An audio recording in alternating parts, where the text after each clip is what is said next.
1 second. Good evening, everyone. This is Sheila Green, PBCIP Outreach Specialist. This is our November community meeting, and we welcome you. We know people are still coming in, so be careful, get home, take your time, do what you got to do, but please join us if you can. This is a very, very important. We got some really exciting news to tell you about some things that's about to happen. We have tonight as our guest, we have Coriel Institute, and you know exactly who they are. Right there on Haddon Avenue, right next to Cooper Hospital, big, beautiful building, been there for over 20 years. And they are coming to tell you something really exciting and important. We also have American Water on with us tonight, who is going to talk to us about some of the updates and the things that has happened since they've done our water treatment system here on Park Boulevard and Vesper. And we also have tonight, I always keep saying Cooper's Ferry because that's all I know. That's the way I've known it. But it's now the Camden Community Partnership, and Jamara Smith is going to be on it. She's going to give you a very short thing about a very exciting thing happening tomorrow for the family night. And we have our own Roots to Prevention that's going to give you all of the details on healthy eating on a budget. Okay, food is expensive all of a sudden. We have to do better. We have to find some kind of way to actually get the food that we need as well as do all of the things that we need to do.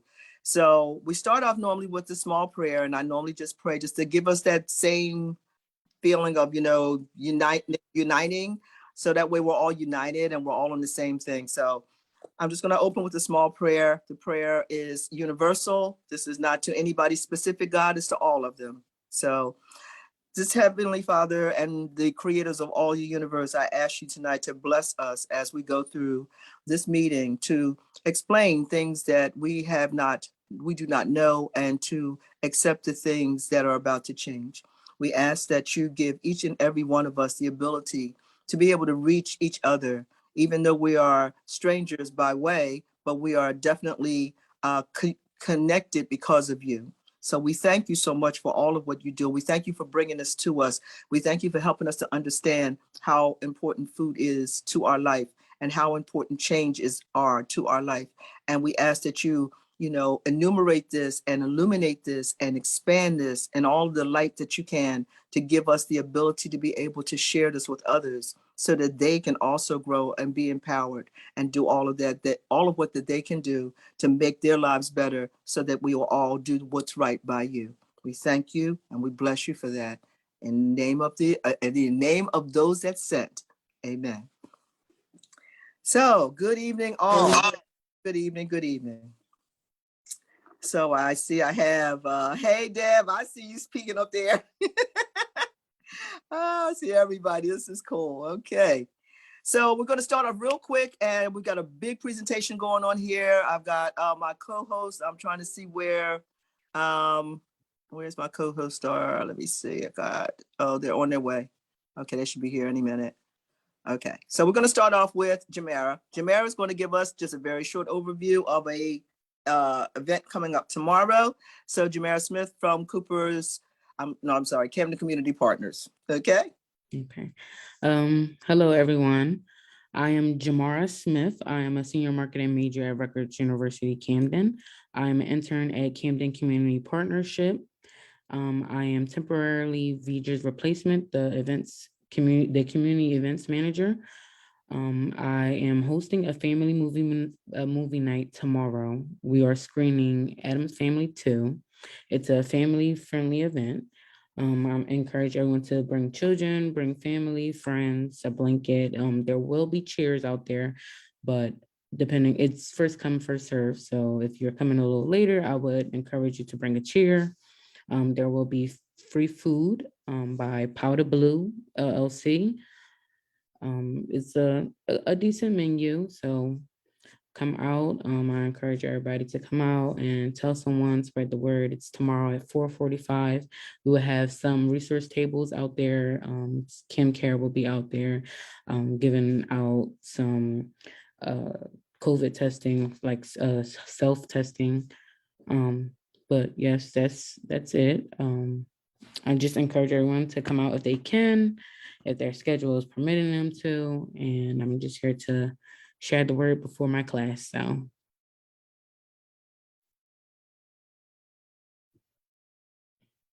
I can't, you're on mute. All right, thank There you. you go. This is our last movie for the year because it is getting cold. And if we do any movies, it'll be indoors. But Camden Community Partners, will be letting us know as things get, as we go forward. And we will let you know as we know. So we just wanted to share this information with the community to let you know that we are doing this tomorrow. Come on out, have some fun, get some food, let the kids run around, let them get tired, take them home, give Yes. them a bath, put them to bed. It's a good thing. Let the dogs run, whatever you need to do, make it work, okay? So, Jamera, thank you so, so much. And we look Thank forward to you. tomorrow, 4:45 p.m. Sun be going Yes. down. It'll be just right. Okay? Thank you for allowing me to tell everyone. You're I welcome. appreciate it. And I'm No going to get off the problem. call. Have a good presentation. Thank Bye-bye. you so much. Take care. You too. So with that being said, as I said, we have some really important people on tonight. And we're going to start off with the news of the night. This is the news of the night. Okay? Coriel Institute. I've seen this building forever, never been inside. It's a research. I don't go in there because I don't know. They may say, hey, let's keep her because she may be good. But in the meantime, they're coming to Parkside. So I want to introduce to you the team. I have Ruby, Alexi, I have Steven. Steven, say your last name for me. That's Schneibel. I'm sorry about the German. Schneibel. No problem. I have Courtney Dirks on here. And is there anyone else from Coriel? Nope, we're the three. Just the three amigos. Okay, we got this. So whoever's going to take over, if you need me to give you share properties, let me know. And yes, I'd like to share my screen. I have a short presentation, if that's okay. Okay, here we go. Let me get Courtney. Courtney Dirks. She's now going to be a co-host.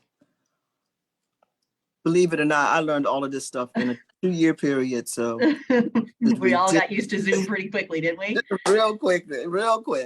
All right. Does it show that you're sharing? You can share. Okay. Can you see my screen? It's coming up now. Okay. So thank you so much, everybody, for having us here. We're delighted to be here. I'm really excited to tell you about this project that we're working on. My name is Courtney Dirks. I'm the Senior Director of External Affairs here at Coriel.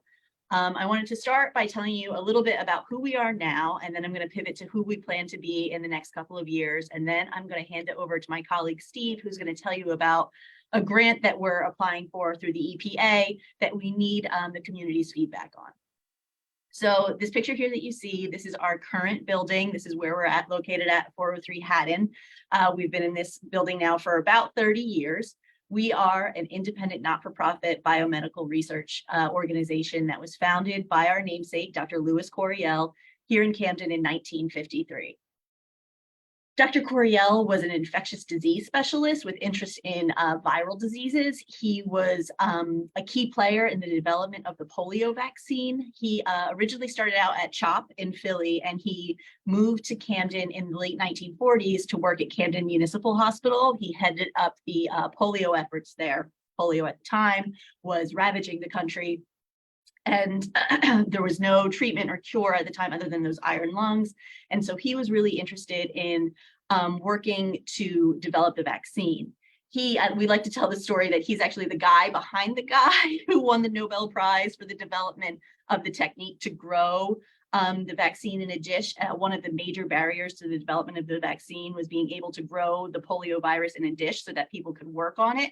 And he, John Enders and Dr. Weller were the two folks who got the Nobel Prize for this, but they actually learned the technique to grow that virus in a dish from Dr. Coriel. They had come to visit him here in 1948. He taught them this technique. They went back to Boston, grew the polio virus, and went on to win the Nobel Prize for it. So we're proud of that little important role that we played in history. After the rollout of the polio vaccine, here's just some cool images from the 40s and 50s of Dr. Coriel out and about teaching nurses how to administer the vaccine.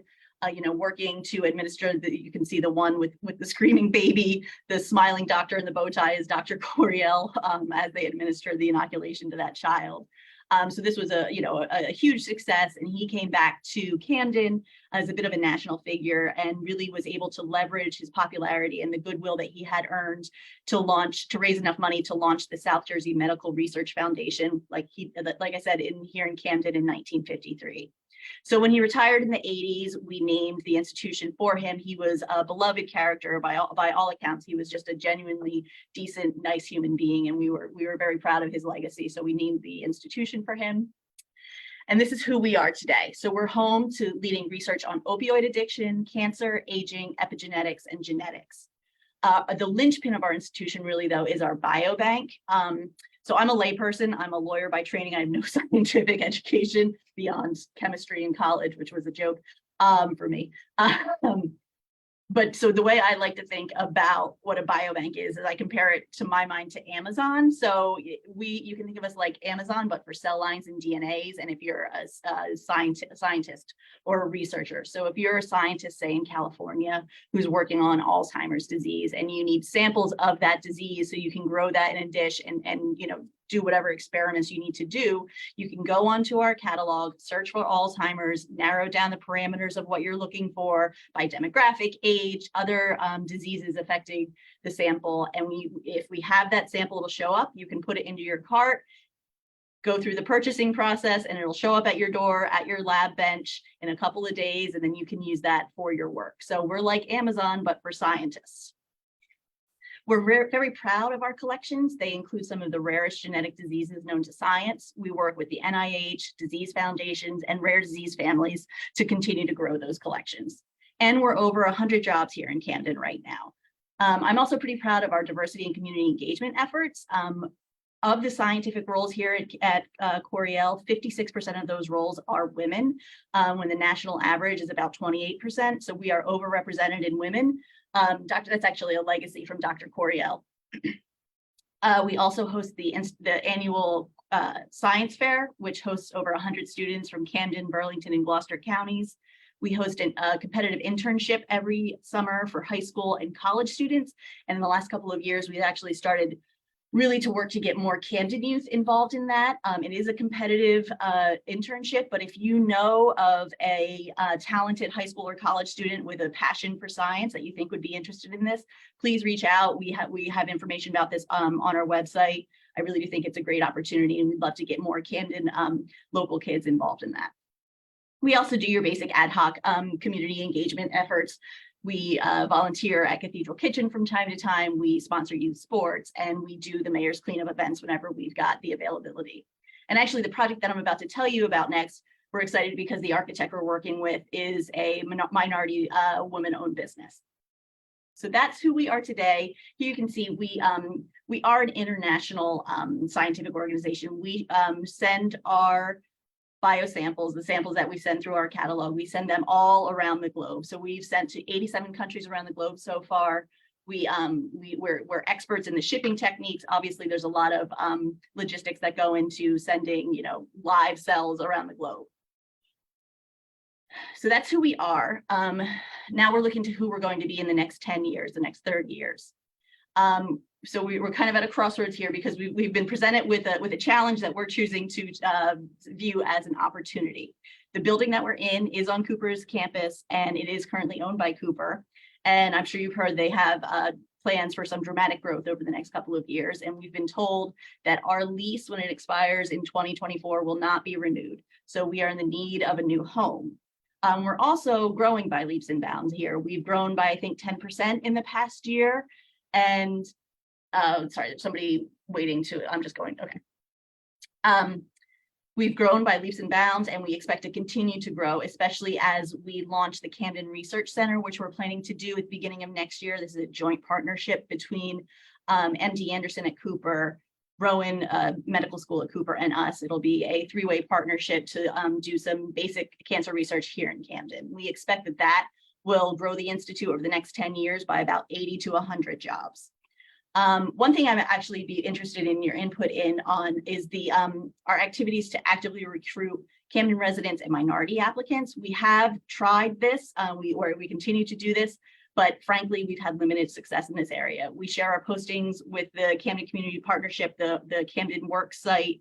We work closely to recruit folks from HopeWorks, and we've been posting our jobs on minority-focused job boards, but we've been met with limited success here. So I'm certainly open to any sort of feedback or suggestions that this group has about how we can reach the community members, especially for these jobs that we'll be growing.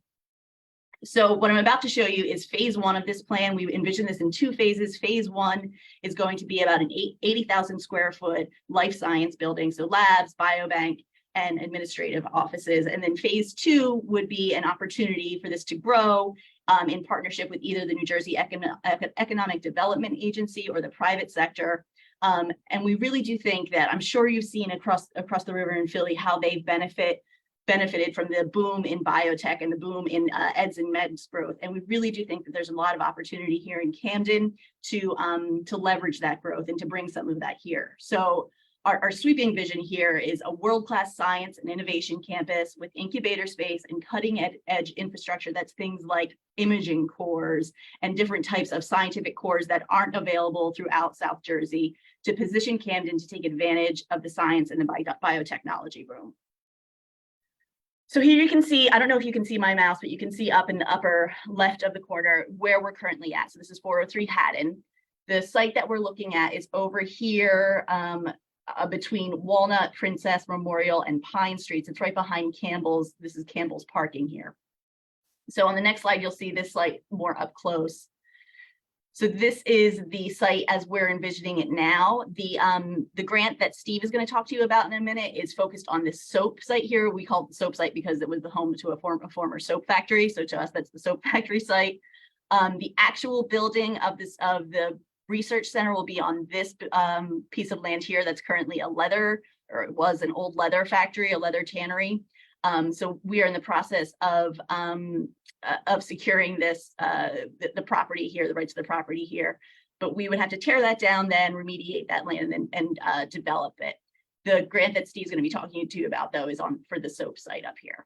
So these, I want to show you some renderings. These are early day renderings. I just want to be very clear that these are all very early and subject to change, but I think this gives you an indication of where sort of our heads are at, what we're thinking about. So this would be the phase one, the headquarters for Coriel, the outside, and then you can see this is what some laboratories might look like. You know, lots of space, lots of light, and sort of like free flowing communication here. The incubator space. So this would be, we would hope to leave some of the building for these incubators that would attract these for-profit biotechs, these biotech startups and their tax dollars and their jobs to Camden. And then you can see this is a laboratory support admin, basically the likes of Ruby, Steve, and I, everybody that isn't behind a bench in a lab. And so now I'm going to hand it over to my colleague, Steve, to tell you about the actual grant. Thank you so much, Courtney. And I would be incredibly remiss if I did not thank Sheila Green for this opportunity to speak with you, and also all of you for lending us your ears and for talking with us. You know, it's after work hours. It's a Thursday evening. We're talking about brownfields, probably not the most exciting thing in the world, but it's important. And so thank you all in advance. And in terms of this brownfields cleanup grant. First of all, what's a brownfield? Well, a brownfield is a polluted site that if you were going to build on it, be that a place of business like us or residential property, it needs to be cleaned up. It needs to be remediated in the lingo of the government. And so this EPA brownfields cleanup grant is basically an opportunity from the government that says, hey, look, we want brownfields to be cleaned up. We want people to be able to reuse these, and we want community involvement for that reuse. So, you know, project start to finish. And so the grant that we are applying for would essentially give Coriel the money that we need for the soap factory site to remediate it and clean it up.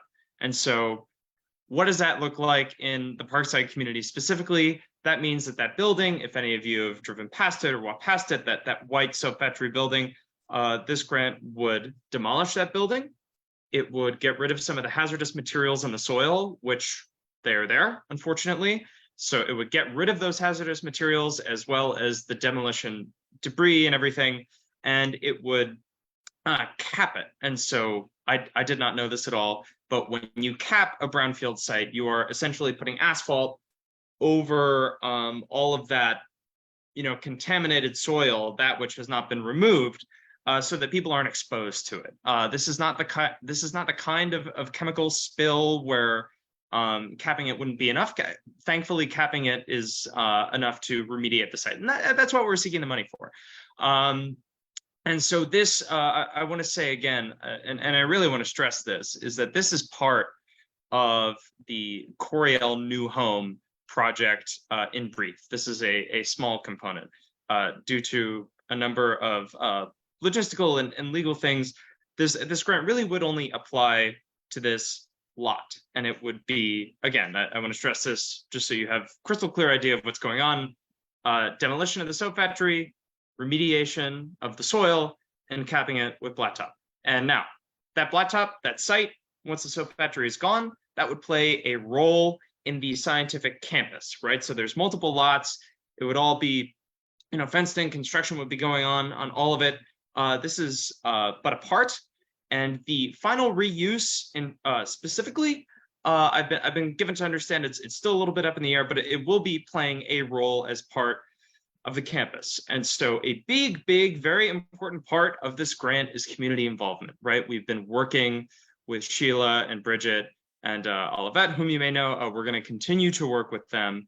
But this is an opportunity for you to ask us any questions that you may have about this EPA Brownfields Cleanup Grant, any feedback and any concerns. The EPA, and we, for that matter, are very cognizant of the fact that, we do not exist in a vacuum. You are our neighbors. And so we want to involve you in this process. And so I think I've given an overview of what we're going to be doing. And Courtney, I think that there is actually a question slide after this. Yes. Okay. So you can ask for questions of the question slide.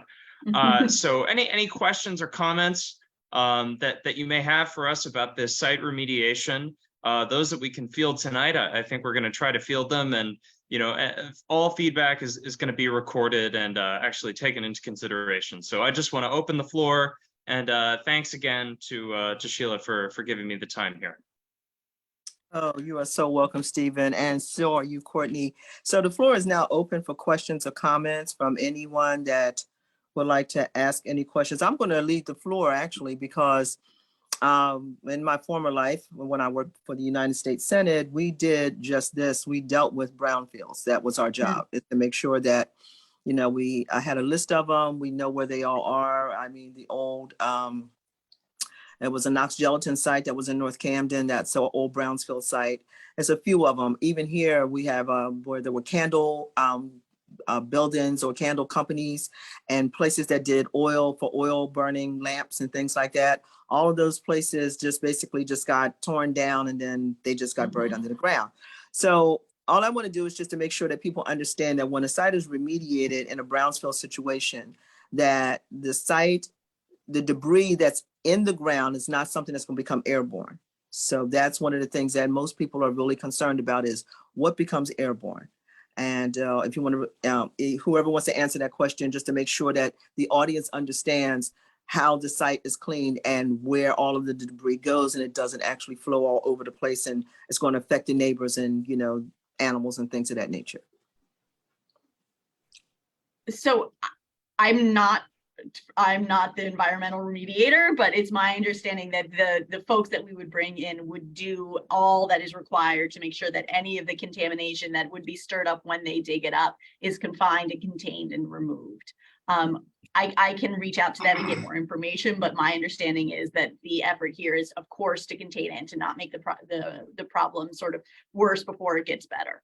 Okay. And Courtney, if I could build on that, perhaps this is too much detail, Sheila, but if you're interested about the kind of pollution that is there, it's largely heavy metal. And so this is the kind of stuff that is not airborne easily.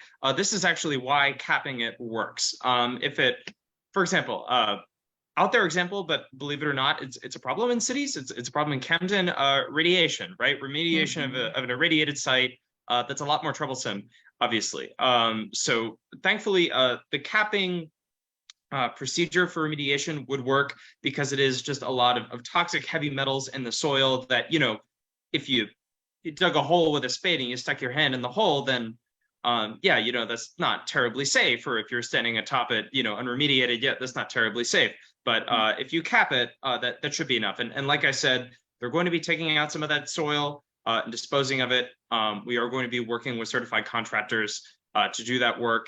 Any more details that we can get to make you comfortable with that, we are happy to get for you. But thankfully, it is fairly straightforward pollution as far as getting rid of it and making sure it is not airborne. So I hope that was not too much detail. No, that's perfect. That's perfect for me. I don't know about the rest of them, but I'm good with that. Courtney said something about a minority woman-owned business is going to actually like run this project for you guys. Yeah, the architects that we're using, it's XVA, which is a play on her name. It's I can never remember her last name, but her first name is Jimena, and the X is her first name, the V is her second or her last name, and the A is the architecture associates. So she is it's a woman-owned business. She is the principal, and she's the stuff that she has shared with us has been really impressive. I don't know what I'm talking about when it comes to architecture, but she designed some beautiful buildings. Okay, awesome. Bridget Pfeiffer is joining us tonight, and she has her hand raised. Bridget.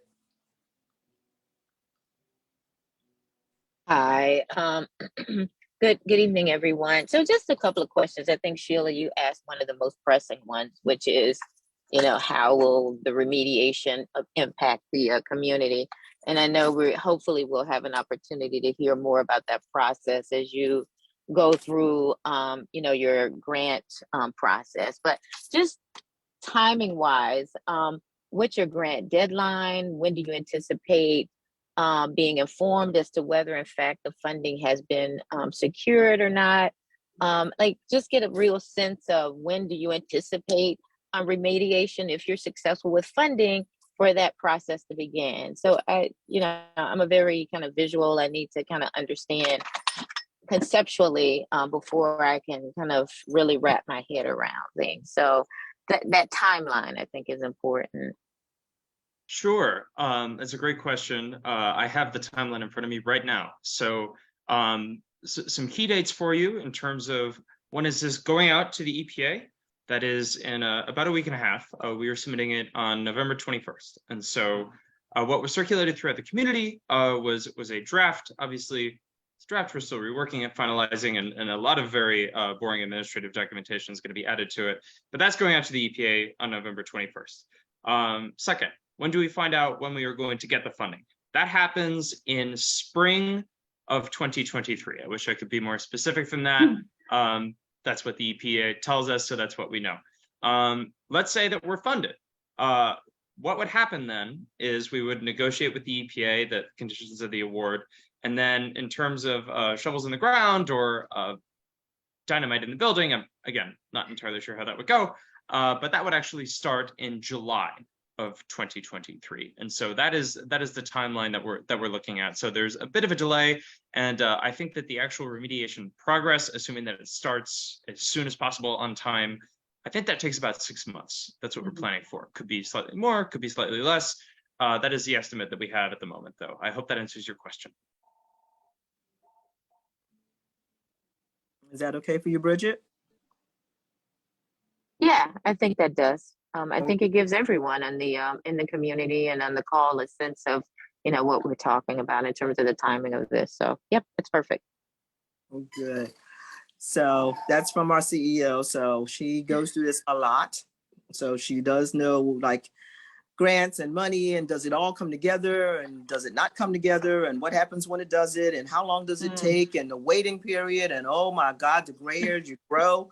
It's a lot. It's a lot. So yeah, so we're going to be right here for you, and we want to help you with, you know, whatever it is that we can. Our Vice Chair, Tasha Gainey Humphrey, she has her hand up. And Tasha, you have a question? Hi, good evening. Thank you, Sheila. So I think in terms of just two questions. One about the remediation. So there's a lot of remediation going on throughout the city. And so with certain parks and populations being done. So I, as a homeowner or a community member of the city, I would like to be sure that those contaminated um, items are removed from the city, because we're already fighting a legal dirt dump now. So I just want to make sure, like, that we can put in some kind of uh, wording that the contamination particles will be removed out of the city and That's fair. not put into another place. Yeah, one of the requirements is that they're properly disposed of, but I think spelling out specifically that they're disposed of outside the city is a fair requirement. All right, thank you. And then my next one is I'm not sure if we went through that. I know this was about the cleanup, but with the Breaking up, Tosh.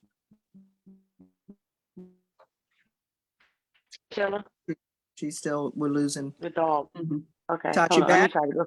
There you Yeah, go. can you hear me? All right. Yes. Mhm. So my other concern is traffic patterns, where the traffic study being done regarding, because the back traffic of the schools as well as Subaru. So one thing that I noticed when Subaru came in town, the cops would come and stop traffic, which was unfair for people that were traveling that way.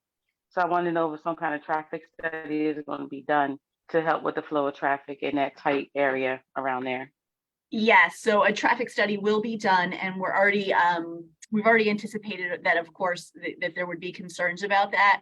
We're looking to keep any of the major traffic up on, is it Pine? It's Pine and Memorial. So Pine is sort of the one between us, I'm saying in air quotes, and Campbell's, and then Memorial is on if you're looking at the map, it's on the right side. Those are wider streets, and I believe there's less of the neighborhoods facing those streets. So the idea would be to keep sort of the especially the construction equipment sort of focused on those areas to disrupt the neighborhood as little as possible. And I think, go ahead. Oh, okay, I'm sorry. And I think, so that would be in the near term as we're doing the remediation and the construction. I think the long term, there'll be very little impact from the Coriel employees. Again, we're just 100 employees now, and even if we grow, it will be slowly over time.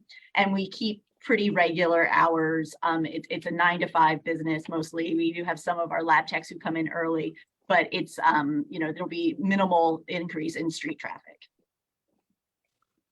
So a second question from me. So with that traffic pattern, Pine Street runs directly into the school area, the full school area. So we have traffic coming and going. Okay. So you're So gonna be it's right better there. if they go down Memorial then? Memorial runs right adjacent to Campbell's. So it runs right. So if you say if that's the front of Campbell's, it's the front of Campbell's. Okay. So Okay. Pine runs all the way from Pine to Haddon. Mhm. Okay. So the traffic pattern normally is people normally come in Park Boulevard area to drop off their students, but they also come in through Pine Street from the Gateway area. So they're coming Okay. across Haddon Avenue, straight up Pine Street towards ECDC, which is on the right, Forest Hill, which is directly in front of it, and then all the way around to the Camden High campus. So I Okay. just try to find out when the construction starts, what kind of pattern will be there with all of the heavy duty materials that you're going to have there, and how is that going to affect the people that's got to get their children back and forth between 2023. Well, after Sure. June, after June, Yeah. you won't have a problem. But Right, but before during that, school months, yeah. right. So I'll be sure that I raise that concern. Thank you for flagging it with the remediation team. Again, we're going to be doing a traffic study to look at that. So I don't have firm answers, but I'll be sure that we flag that one for you. Okay, that's excellent. Absolutely excellent. And regarding, the jobs that will be, the jobs that you already have that you're posting and everything, I have no idea what they are. But I know there's a lot of people that are going to be interested in wanting to work because it's right in the neighborhood. So the simpler we can make it, the better. But we can talk about that offline at another time. So that way we Great. can actually, go through the details of what, we could do to help get the word out so that you can get, some strong and substantial people, to come and help build this building and be proud of what it is that they're doing as a legacy. That'd be great. Mhm. So if there's no more There you go. questions, any more questions? Is that Miss Pat? Miss Pat, you have a question? Yes, yes. I wanted to know about parking. Will Coriel have their own parking lot for Yes. off-street parking for employees and the visitors that come to the facility? Yes, so on that, the drawing that I showed, yes, the short answer is yes, we'll have our own on-site lot that will be they will be more than sufficient for our needs. And then there will be also some in-front parking for visitors. All right, And thank and you. this will all be contained within that whole, it's sort of a lopsided trapezoid almost, the Mhm. property, but it will be contained within that sphere. And so, luckily, no street parking, as Courtney said. Right. Thank you.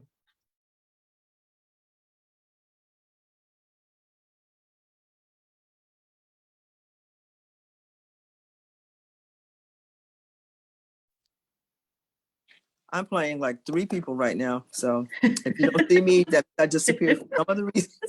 I'm playing 3 people right now. So actually, there's a whole rehearsal going on upstairs above me. I have a Oh, band geez. that's upstairs above me, and they're rehearsing, and it's a lot. So it's fun. Yeah, I'm having a ball. We haven't heard it yet. No, it's not been- yet. Not yet. They don't start until 7, but all of the equipment is coming in and I'm watching it come in. I'm standing, if you see my eyes like going the other direction, I'm watching the equipment come in like, okay, there's the elevator, it's over there. So it's all good. Okay, any more questions for Coriel? I think this was a great presentation and I thank you guys so much for the information that you brought to us. It was, to the point. It was, information that we can use. It's still more to come. It's going to be a lot of Yes. questions and everything that's going to, Yeah. come out and everything. I would suggest, and we don't like to do a lot of surveys, but the only way to find out what you need to know is to survey. You have to Yeah. ask a question to get an answer.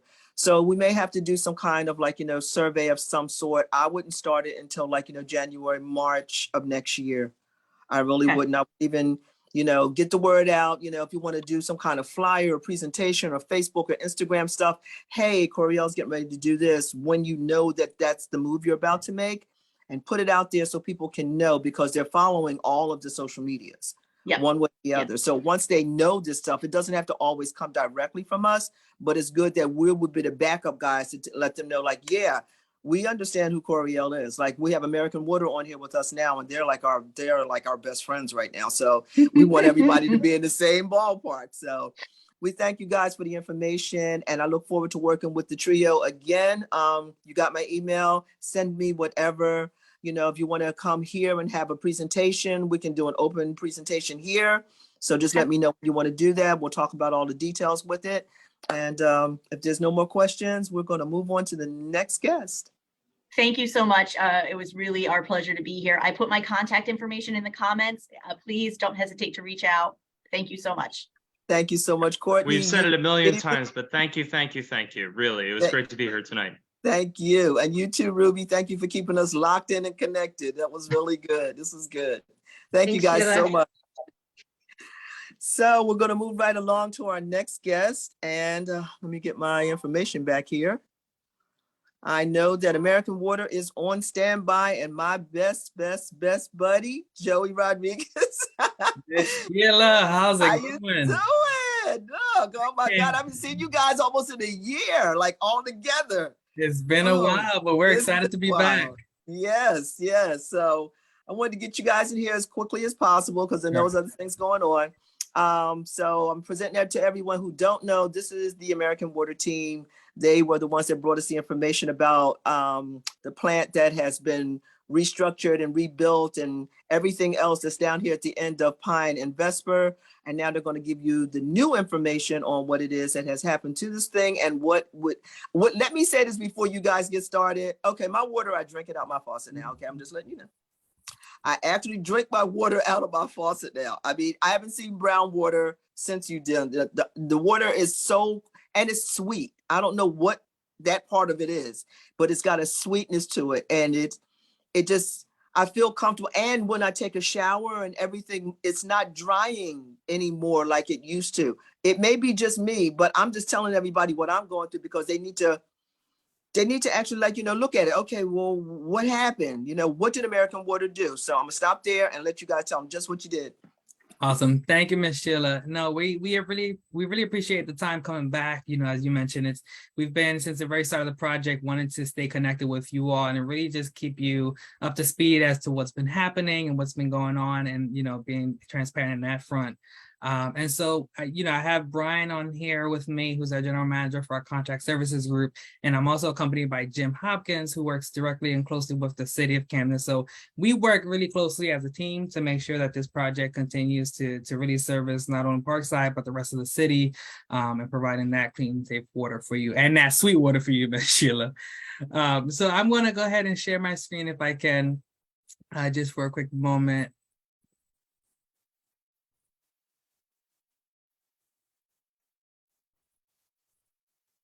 There we go. Let's see. All right, here we go. So I'm going to share this.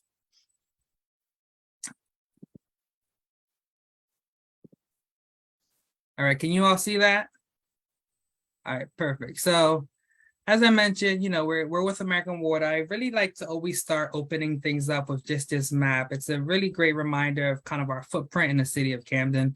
As you can see, Camden is somewhat split into two with the Cooper River. And so it's always just nice to get this quick visual of what we do here in the city. So if you look at just at this map alone, all this neighborhood, the Kramer Hill, East Camden neighborhoods have water services that are owned and operated by our subsidiary, New Jersey American Water.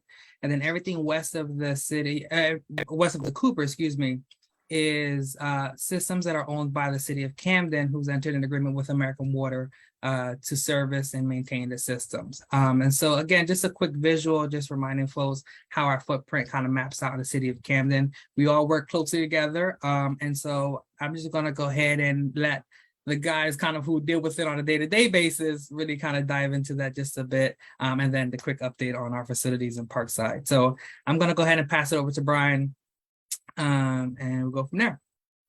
Yeah, thanks, Joey. Thanks, Sheila. Thanks for having us again. It's a pleasure to come on and, share our exciting projects going on through the city and through the system.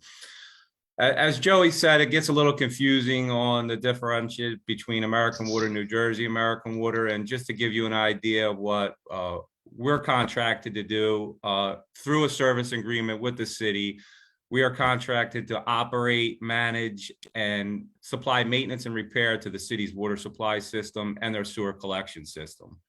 We have 18 water supply wells, 2 of which feed the Parkside plant that we're really specifically here to talk about. That treatment plant is our smaller treatment plant. Our larger treatment plant is in Mars Del Air, which we are about to start the same type of project out there on a much larger scale. We maintain 3 storage tanks throughout the city, 140 miles of water main, 14,000 service connections to residents and businesses, and 4 emergency interconnections. On the sewer collection side is 195 miles of combined sewer collection pipe, 5.5 miles of separate storm sewers. We have 9 pump stations that feed into the CCMUA plant, 22 permitted combined sewer overflow outfalls, 9 MS4 outfalls, and 28 CSO regulator stations that just recently completed a rehabilitation project.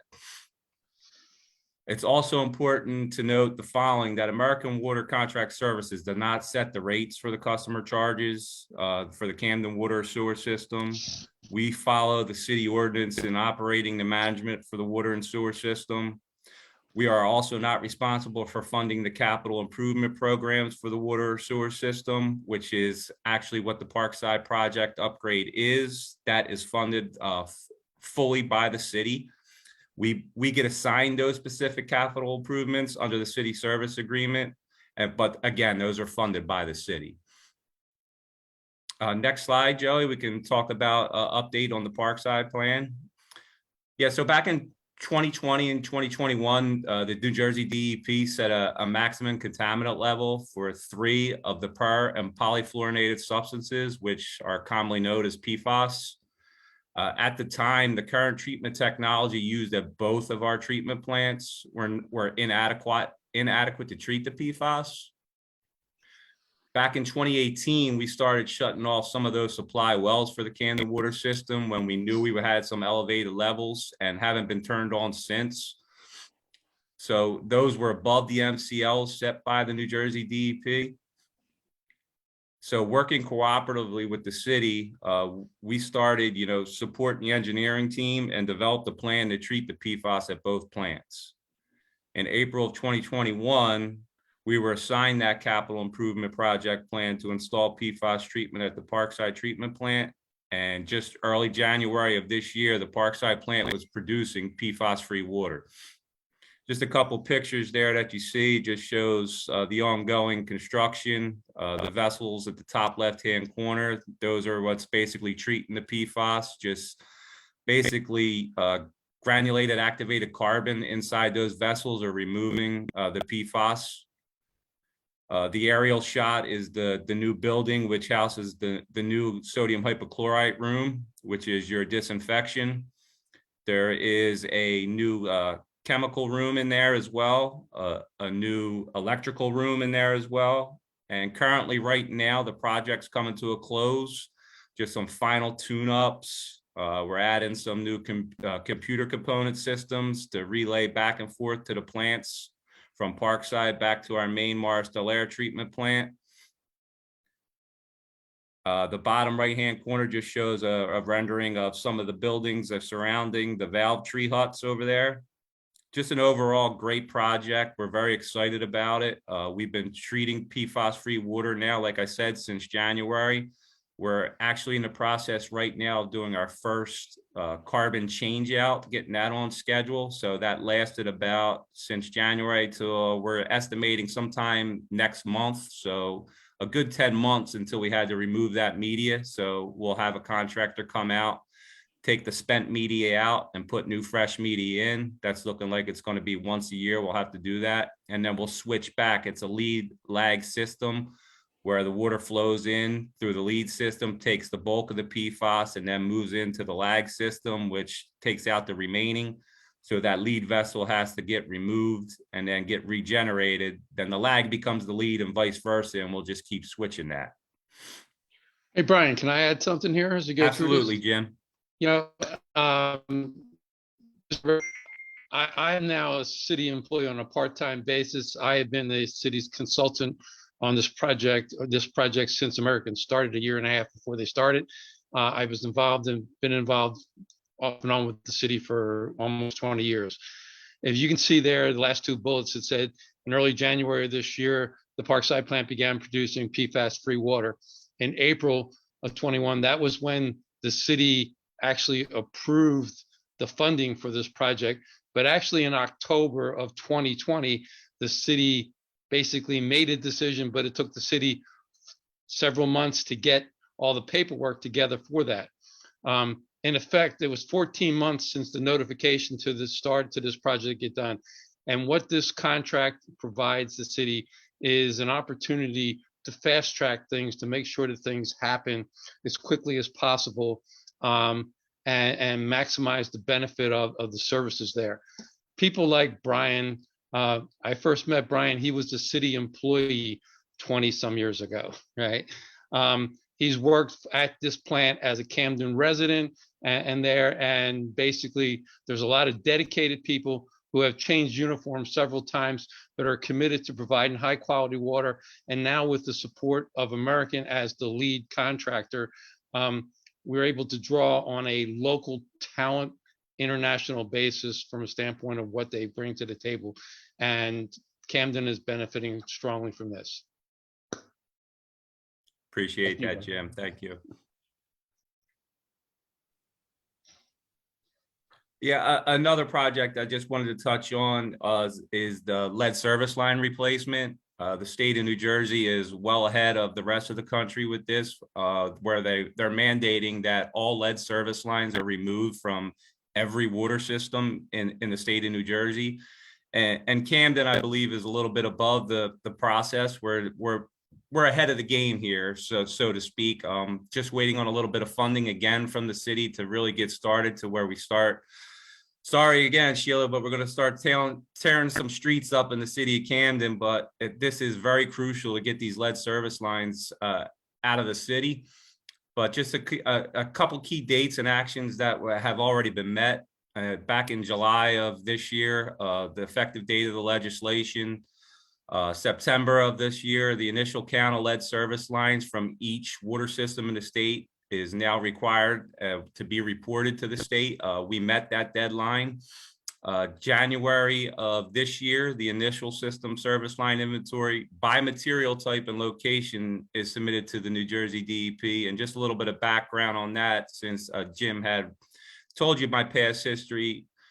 Going back through the city and the prior contract operator, a lot of records were lost. We have bad records. They weren't left behind. There was a fire in City Hall years ago that a lot of records were lost. So we were kind of starting from scratch, so to speak, of getting this inventory together. And again, we're ahead of the game with a lot of hard work from City, American Water, and our contractor, Grant Engineering, with boots on the ground, actually knocking on residents' doors, getting inside, trying to verify the materials. So if you've seen somebody from Grant Engineering coming through the neighborhood, I think we communicated this last time we were on. Please allow them in just to get a count of what we got going on in each individual residence. So we know when we got to come back that resident's water service line has to be replaced.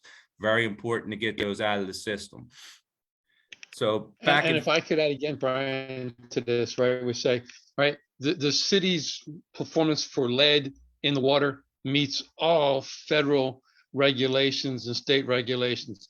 And this lead service line replacement is basically to remove the risk that presented a problem, say in Flint, Michigan, where the chemical process was changed without consideration of what the materials to use were.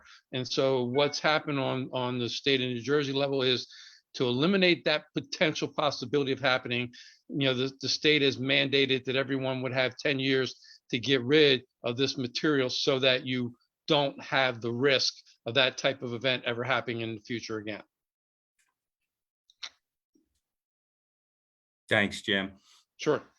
And then finally, this last July, we had to make an update to the system, the inventory to New Jersey DEP with the initial plan for the replacement. So we've been working hard developing that plan through Grant Engineering, the city, American Water O&M, just trying to get a plan together to start attacking these once the funding's available. And then annually, each year now, we're required to update the New Jersey DEP and report and certify the progress of the replacement program. So again, next July, we'll hopefully have some funding identified and we can start doing a little pilot program to see like how difficult this is going to be and what area the cities we're going to attack, because they're all over, not just Parkside. We got North Camden, we got Center City. All the individual areas in the city have some lead service lines that were not replaced over the years, and we're looking forward to getting those out of the system. And by 2032, it's required that all these lead service lines are replaced, not just in Camden, but with every water system in the state of New Jersey. Next slide, Joey. And then finally, I've seen HopeWorks was mentioned in the last presentation, and we just wanted to highlight them. We're excited about this partnership as well. We've been working with HopeWorks for the last several months, and going back to my statement about, you know, missing documents, bad records that were left to us. This is part of trying to get that corrected. We had some info in our GIS system that was not very accurate, so to speak. So we're trying to get that right, and HopeWorks is a great program to work with. So they're out there in the city pretty much every day running this pilot program to verify and update our locations of approximately 18,000 assets that we have in the water and sewer system, which consist of, you know, valves, hydrants, sewer catch basins, manholes, curb stops to the residents, you know, the whole works. So we're trying to get that verified and get that corrected, and HopeWorks is doing a great job doing that. It's been a great partner and opportunity to provide technical learning and on-the-job training while benefiting from their work. And we also get, you know, residents and younger adults out in the city helping us out. And it's definitely going to improve the accuracy and help us on the day-to-day jobs. Yeah, thanks again for the opportunity. Thank you, Joey, for spearheading this, and we'll take any questions if you have any. So of course, I'm the first question. Sure. So I heard you say, Brian, and I cringed when you said it. So Sheila, yeah, we got to tear up some more streets. So yeah, we're still feeling the brunt of what PSENG left us with. So I was trying to figure out, I said, okay, why can't everybody just come in at the same time and tear up the streets and do it all at one time? But apparently that can't be done. So you're replacing the lead pipes with what type of pipe? Is it another type of PVC, or is it something else that we don't know about? So city specs is copper. Copper. Okay, that's gonna be interesting. Very interesting. Is copper the best choice for this going forward, seeing that, as time goes on, things will decay again, and how long will the copper last according to what you know? It could be, it depends on, the chemistry of your water. We've seen great results with copper over the years with the city's water. Obviously, from time to time, you're going to get a couple leaks on the copper, but it really doesn't show in any of my history that you get the deterioration through lead. And quite honestly, lead's lasted for years too, so it's pretty resilient also. And if I'll add this, that copper has a 100+ year life history of providing water service. As we go into plastics and things like that, they have new things and new from there. But every time you do something new, it sometimes brings some challenges you may not expect. So the city's goal is to stay with the tried and true. So Okay. that's why it's looking at copper as opposed to, say, looking at PVC or other plastics. They kind of go from there. You might have PFAS in them. We're trying to get rid of. You might have PFAS in the PVC. Right. That's Right. what I was thinking. Mhm. I have two questions from our audience. One from Tasha. Tasha, you want to ask your question? Went out. So I don't know if he said it, but I know I asked this question last meeting we had in regards to the lead replacement pipes. I talked about the cost share program. I talked about the cost for residents and for when you had to replace the pipes within the home and for lead remediation. The last time we spoke about it, there was no determination made about if residents will be responsible for that, and if a resident was unable to pay for that, would there be some kind of subsidy, or would it be lien be placed against their property for that? Let me kind of give you a kind of a status update on that, Tasha. The city is currently doing a rate study increase. The city's rates have been the same for the last 10 years, and they're the lowest in the state of New Jersey. The intent is that basically the cost of upgrading the services would be covered by the city as part of the rate structure. So there would be no individual personal breakout charge. Now, as a result of that, that's also requires a lot of legal reviews of making sure how the documents get put together, the economic impacts of looking at the rate structures, and particularly with the poor timing of the current economic conditions in the world today has made it, kind of very difficult. So council and staff are proceeding very cautiously and trying to make sure they got everything covered. But the intent is that there would be no individual obligation. It would be covered across the board in rate increases. And then, the city is self-funding. Okay, so with that being said, also, there was a time frame. I think I heard him say, and I think we at it was a 10-year time frame that was put in place. When would this have to be done by? Or is the city up to date with 2032? Okay. The mandate is from the state. It's from 2032. is the completion date. We've started work, but the biggest thing is identifying how it is because, and Brian mentioned a pilot study, and what we're trying to do is we prepared with American a cost estimate on what it was going to cost to replace these services. So it was done on, say, an individual analysis to say, look at the house, look at how far it is in the different neighborhoods from the street, looking at the street and whether it's a near side service or a far side service, looking at all those costs, opening up a pothole, replacing the pothole. And what we're looking at a pilot to do is to see what synergies, are there because as opposed to having 30 potholes in the street that need to be repaired, by doing a block at a time and tying it in and trying to schedule it as was mentioned earlier, when you look at the paving projects, we're trying to recognize we're going to be behind the game on the paving projects, but the goal is trying to get as many as we possibly can, so we can time that replacement projects in with the paving programs moving forward. So the city's trying to do everything it can to minimize expense because the city's source is obviously the ratepayers and the taxpayers in the city of Camden.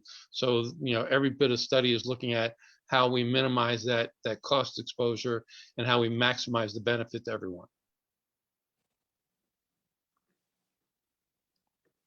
Is that good for you, Tosh? There's going to require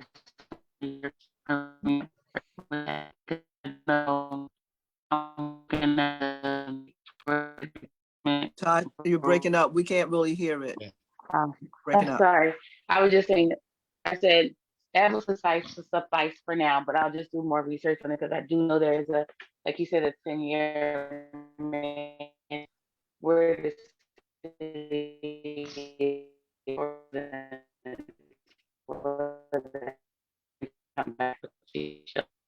So we lost the last part. The last part we got was the 10-year part. It's horrible in this house. What we can do, Tosh, is we can actually either connect you with Joey or someone that, can actually you can just directly email him if you want to, or talk to him directly to find out exactly what's going on. We have to find out who in the city, will be able to lead us and show us what's going to happen, in the next, 5 to 10 years, and how's it going to affect the citizens, which is what your question basically is how's the rates going to affect the citizens? And that way we can all have an answer, for the same thing, because you get it, we all get it. So it's a good thing. Yeah. Miss Pat has a That was question. great. Oh, okay. Well, on that line there, I was wondering, will the water bills be increased to help cover the costs? That's the same question that Tasha was asking. That's what she's asking now. Will the water bills be increased? And according to what Jim is saying, no. They're saying Well, no, it's not. The water bills will be increased somewhere down the road. This is Down a the road. question of then this council deciding when that has to happen and how they can, spread that out over And time. offset it, yeah. Right. Because it has to be offset because this is something that had to be done, Right. but it wasn't something that the citizens should take the brunt of the bill. That's So correct. And they're looking for Okay. every source of funding from the infrastructure bank and the state for other funding sources that, that Camden can get its fair share of entitlement to kind of help in this burden, because just the impact of the lead service lines alone could be $100 million for the city. And the city's annual revenue budget for water and sewer is 20 million. Okay. So we're talking, 5 years worth of revenue that goes against that potentially. So, there obviously needs to be a lot of homework done before you go jumping off the deep end here. Okay. The other question was, it was going back a little bit, but you said that to let the people, the water people in when they come knocking on your door to check your water. What questions why are they coming? What are they looking for in the house So that they are checking to see if you have a lead service. And if you do, then you get put on that list to be replaced. If not, then you don't have to worry about it. And they won't be tearing up the street in front of your house or your yard trying to get into your house to replace it. So Well, that's all they're. how would they know? I mean, how would I know if I have a lead problem in my system, in the water system? I mean, Well, Ms. shouldn't I Courtney, kind of honest know? with you, to be honest with you, based on the houses, the age of the houses, Yeah. if there's anything that's over 20 years old, Oh anything, gosh, there's anything. anything. I don't think too much in Camden that's under Yeah. 20 years old. So the majority of the houses that were built, you know, with Yeah. lead. Everything was asbestos and lead. So Yes. because of the fact that it was, we've been living with this for decades, you know, centuries actually. And it just got to the point where now they're like, you know, looking at people's health and seeing that, okay, if the water that's coming from their pipes is causing them to have any kind of, poisons or whatever the case may be, and the lead is causing problems and it's causing children to not be able to learn properly or be able to absorb, knowledge the way that they're supposed to. Now it's time for us to change. We're going into 2023 to 25. So it's time for these to change. So when they knock on the door, I would suggest making sure that they are who they say they are. That's the Okay. first thing. Okay. They should have identification. Yeah. Okay. That tells them that they're They from should. American Water. Okay. Now, there's what you can do at that moment is not very much, but this is me, I have my phone and I'm taking a picture of your ID. So that way that if I have a question about who you were when you came here, I can call one of these people and say to them, hey, this guy just showed up at my house. Is he one of your people? You know what I'm saying? So that's the most important part. But, they came to my house and I was reluctant too. I was like, why? You've got a scanner. You scan it outside. That's how you read my meter. He said, no, we want to see whether or not you had lead pipes in your house. And that's the reason why I let him in. So Would that be the pipe that goes to the meter that's in the basement? yes, Correct. Yes. yeah, that one. And that one, if you look at it yourself, Miss Pat, you're going to see that it's metal. It's Well, I probably mean, got, it probably has to be. The house is 100 years old. So yeah, I'm doomed. yes, you're. Well, the thing is that you're going to replace it. And Okay. now you're going to have better water coming into your house than you had before. And that's the most important part. So I know we have more questions. If you have any more questions, you want to send them to me and I can send them to Joey or send them to everybody else, because I got a long presentation all on Okay. food and I'm ready to eat. But I ain't no food here. I just got to act like I'm eating something. But these are very good questions and I'm really glad that we are asking these questions. We need to get more information, on lead remediation. This has been going on for a long time. This is not brand new. This has been going on for a very, very long time.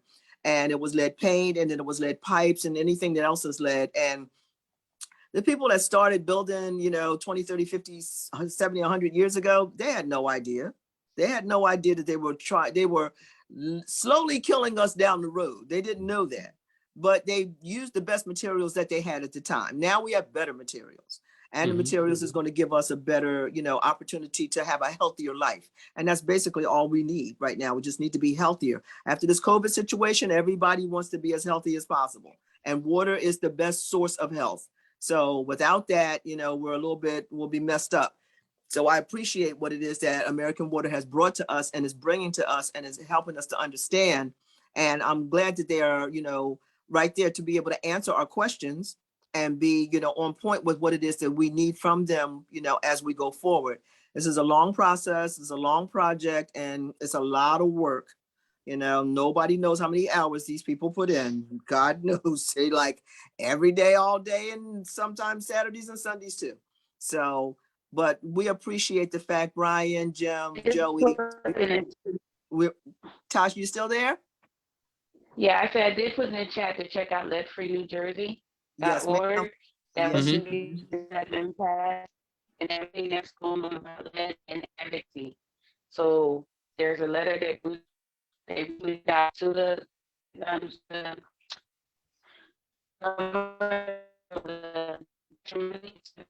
to go towards to cost share for residents for lead free. Okay. Yep, Okay. that's right in the chat. So everybody, if you go in your chat, you'll be able to see what Tasha put in there for the lead-free New Jersey. And if you have any questions, call me. I'll give you Joey's number. Joey will attach you to the person that you need to be attached to, and you'll get the same information one way or the other. So we'll work it out. We're gonna get it done. So I appreciate this, Brian, Jim, Joey. If there's no more questions from our audience, we're gonna move into our next segment.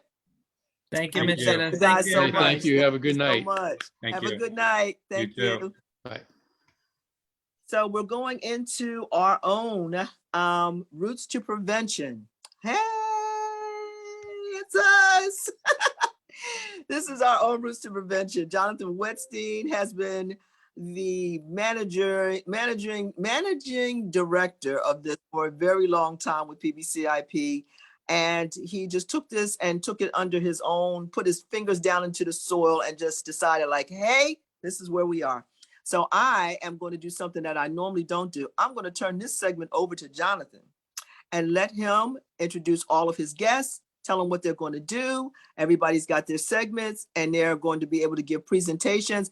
There's a young lady there with food and I'm sitting here saying, why can't I be with her? Like, I just need to be with her right now with Yvette because she's got food.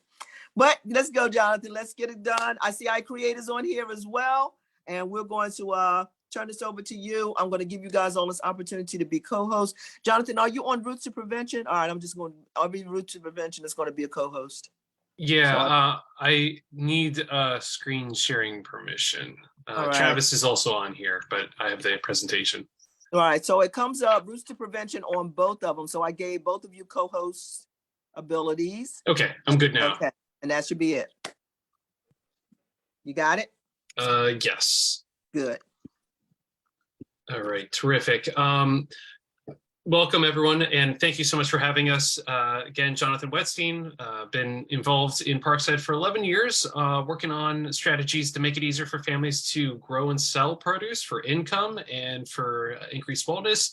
And this work has grown to citywide efforts with partners all throughout our region. With me today, I have my risk prevention coordinator, Travis Spots. We have our risk prevention program partners, iCreate, Yvette as well from Horizon Blue Cross Blue Shields of New Jersey, a partner and partial funder. We have Annie Preston, who is our go-to gardening expert and root camp extraordinaire. So what we wanted to do was take about maybe 10 minutes tops to go over a very brief presentation on sort of how we've got here and what we're all about, because we would love for you guys to join us in our programs and in some of our initiatives. And then I'll have Kenny at iCreate talk a little bit about their Teaspoon of Love initiative, which is part of Roots to Prevention. We'll have a cooking demonstration and learn about how to eat healthy and save money. So we have a really great group of information to share with you today that we're excited about. So without further ado, we'll kick off the PowerPoint. And I apologize, there will be a delay. There always is when I pull these slides up. So just bear with me. Oh, it's pretty quick. So yes, Roots to Prevention. This is something that has come together in the last 3 years thanks to a generous grant from the Build Health Challenge. This has taken our Parkside-based Roots to Market and grown it into a collaboration of nonprofits, farmers, institutes, government entities, and more to focus on increasing distribution of fresh foods vouchers that are produced by our partner at Virtual Health. We're continuing to provide widespread urban farm training, create opportunities for the residents to grow and sell the produce back to the health system, among other partners, and also to expand dietary and social support services to neighborhood assets, including food pantries and corner stores. So really trying to have a systems change in terms of health outcomes, really trying to focus on the good side of disease treatment, which is prevention. And we can do that with what we have right here in Camden and in Parkside. So almost 10 years ago, PBCIP, together we started this idea of Roots to Market. Really showing ways that families can produce income in a small growing space in their own backyards. And that kind of led us to creating several community-based facilities where we started to have programs called Root Camp. And this idea was to provide free resources, and that didn't just mean programs. It also meant, soil, seeds, all the things that you need to really be successful. And then 3 years ago, we discovered that Virtua was prescribing fruits and vegetables to their patients. And so I kind of asked the question, well, if you're prescribing fruits and vegetables and they're coming from Whole Foods, perhaps you might want to explore ways that some of that produce could be purchased right here in Camden. And so we formed this larger collaboration to really look at ways that we could help Virtua's Eat Well program get out into the community, be more accessible. But also we were able to get Camden growers' produce sold back into the health system, which is really exciting. So this is the majority of our partners as they are today. Some of them help us with data collection to kind of see what our impact has been in terms of keeping families healthy and safe, seeing what growing food and earning extra income has on their overall outlooks on life, their feeling of wellness and nutrition, as well as creating other new programs, which I'll talk about right here. So obviously Root Camp has been an important piece because we want to continue to provide opportunities for people to grow and sell produce. And because of that work, we have 3 gardening organizations and 1 resident grower selling produce to the hospital, which we call Farm to Pharmacy. And we have taken this prescription foods program that's at Virtua, and we have turned it into a portable currency called the FBRX. And that just means that families no longer have to go to Virtua to redeem their prescription for food. They can go to a participating Healthy Corner store. We have 8 of them, 2 mobile farm trucks from Virtua, as well as a mobile grocery store. And so together that is 11 places now a family can access fresh produce without having to schlep back to the hospital on a weekly basis. And lastly, we have a Teaspoon of Love cooking challenge, which Kenny will talk a little bit more about. But the idea is really to think about what do you do with that produce if you do get a prescription? And what are some ways you might think about preparing meals with items that you could actually grow yourself, even if you're not interested in selling them. There's a lot of things we can grow very easily in our yards in window boxes. So Travis, I'll let you kind of take on the details about Root Camp and just let me know in advance the slides. Yes, good evening, everyone. My name is Travis Spots. I work as the Roots to Prevention Coordinator, supporting Jonathan with all of our Roots to Prevention, Roots to Market initiatives that we've outlined so far and assisting the partnership. So I'm going to take over now and just kind of delve into 4 of what we consider some of our main initiatives with Roots to Prevention. The first being our Root Camp initiative. So through our Root Camp initiative, we've produced 12 online garden courses, which are located on our RTP website. All you have to do is become a member to sign up, and the courses are free to access. We also offer them in person in our Parkside History Garden yearly. Accompanying these Root Camp series, we also now offer seedling giveaways through a partnership we've developed with the Philadelphia Horticultural Society. So these Root Camp series are both visible online as well as accessible in person during the growing season, obviously. Through our partnership, we've been received the first ever USDA Urban Agriculture and Innovative Production Grant. This sponsors 8 garden hubs throughout the city of Camden where growers can access agricultural resources and support from different organizations that this grant supports. We've recently established 2 ADA accessible garden hubs that host the in-person Root Camp series, as well as the free seedling giveaways that I've mentioned. We have trained youth apprentices that assist the growers citywide, whether it's organizations or individually, but they are funded through our USDA program. And in 2023, we are looking at starting a community tool sharing program based right here in Camden, or in Parkside, excuse me, at the Parkside Learning Garden. So that program has yet to commence, but we will be starting that up in 2023. So we're excited about that as well. Next slide, please.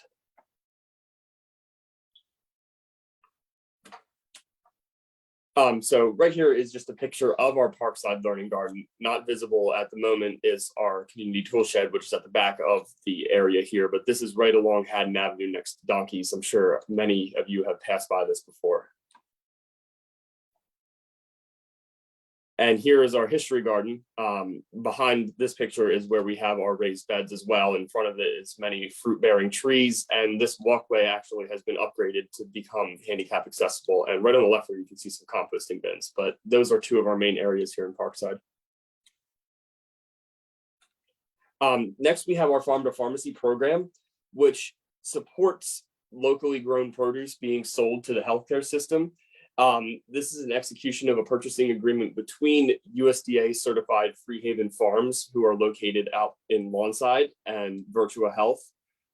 It supports Camden families redeeming, purchasing, or repurchasing locally grown produce from Freehaven at Virtua's mobile grocery store or mobile farmers market.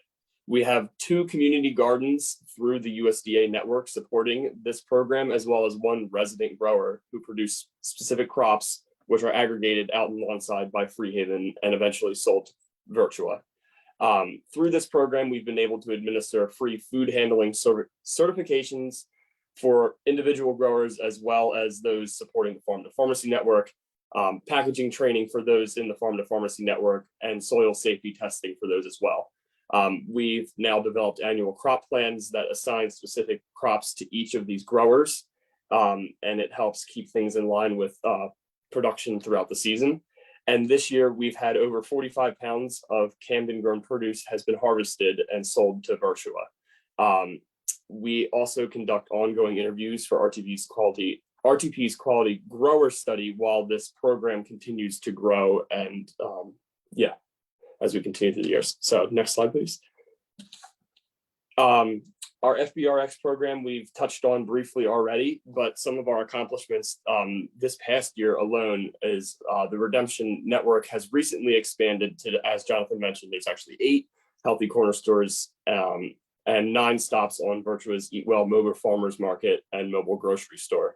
So this year there was over 35,000 FBRX bucks redeemed for fresh produce by Virtua and AHC patients.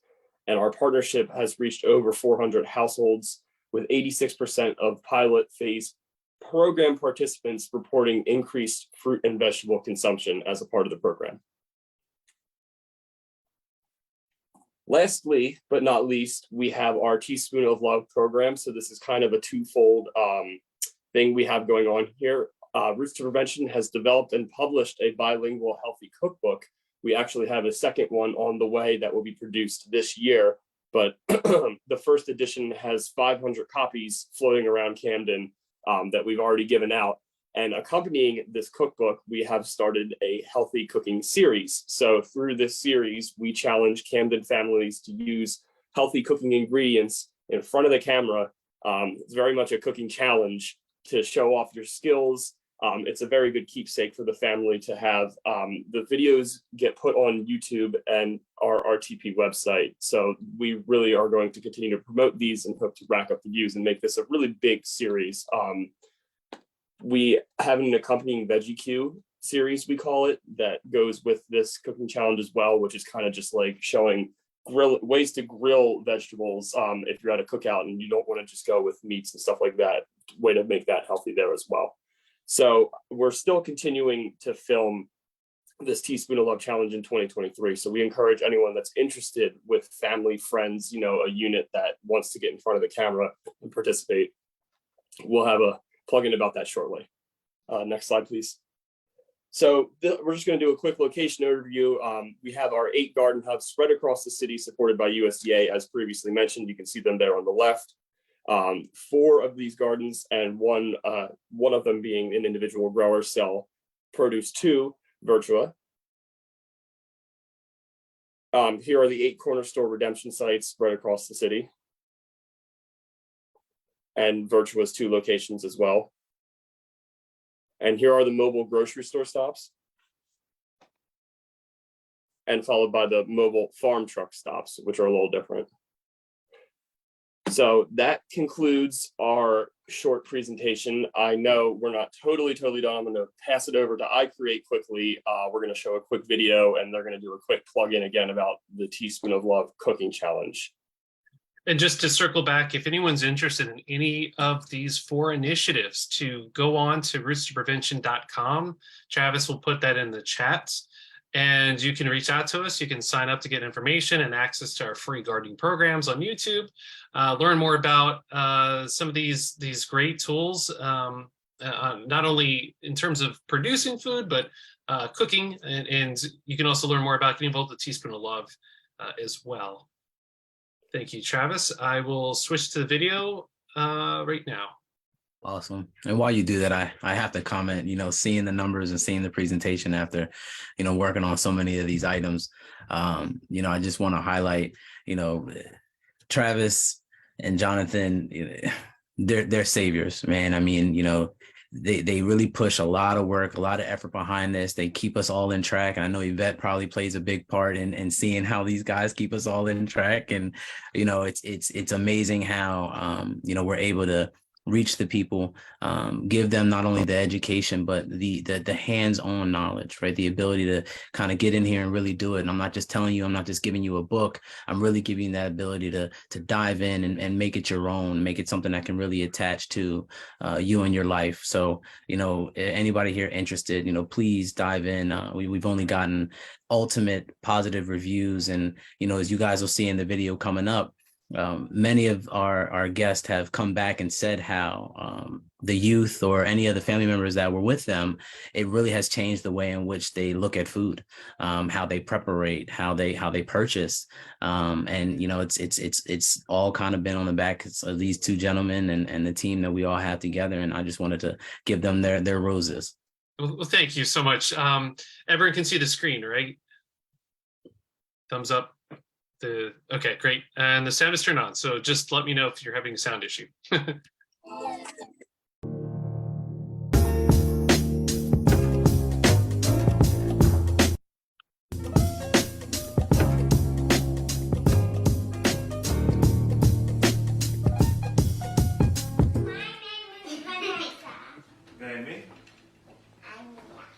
this is Ava. And my name is Montasir. And I'm Daphne Christine.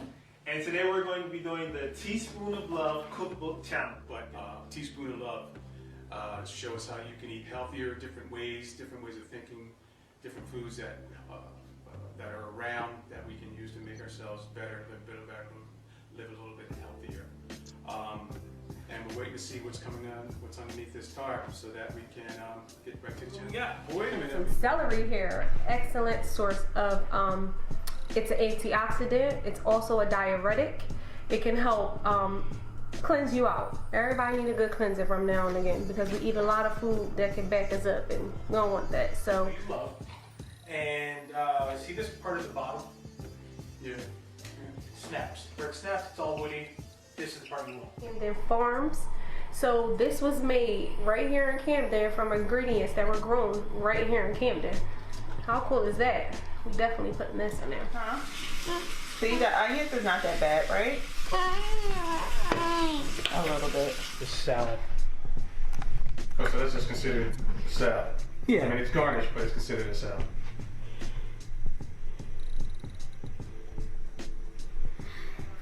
Potatoes in here, we're gonna butter them up a little bit and cook them up real nice. All right, walk me to the stove. And there you have it.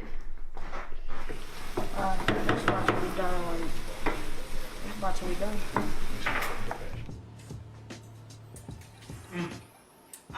Where we put peas, red onion, celery.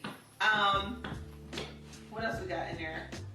I think that's it. And carrots. And carrots. So the big thing, everybody, is you saw we had the kids in the kitchen. Of course, first and foremost, there's safety. But second to that, these young ladies are going to learn.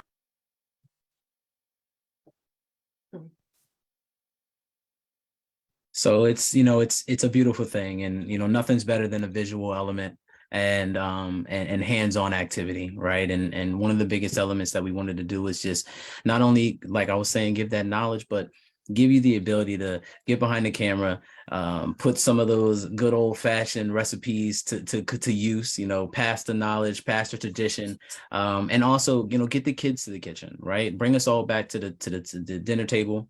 Have the ability to get the kids the hands on with the vegetables.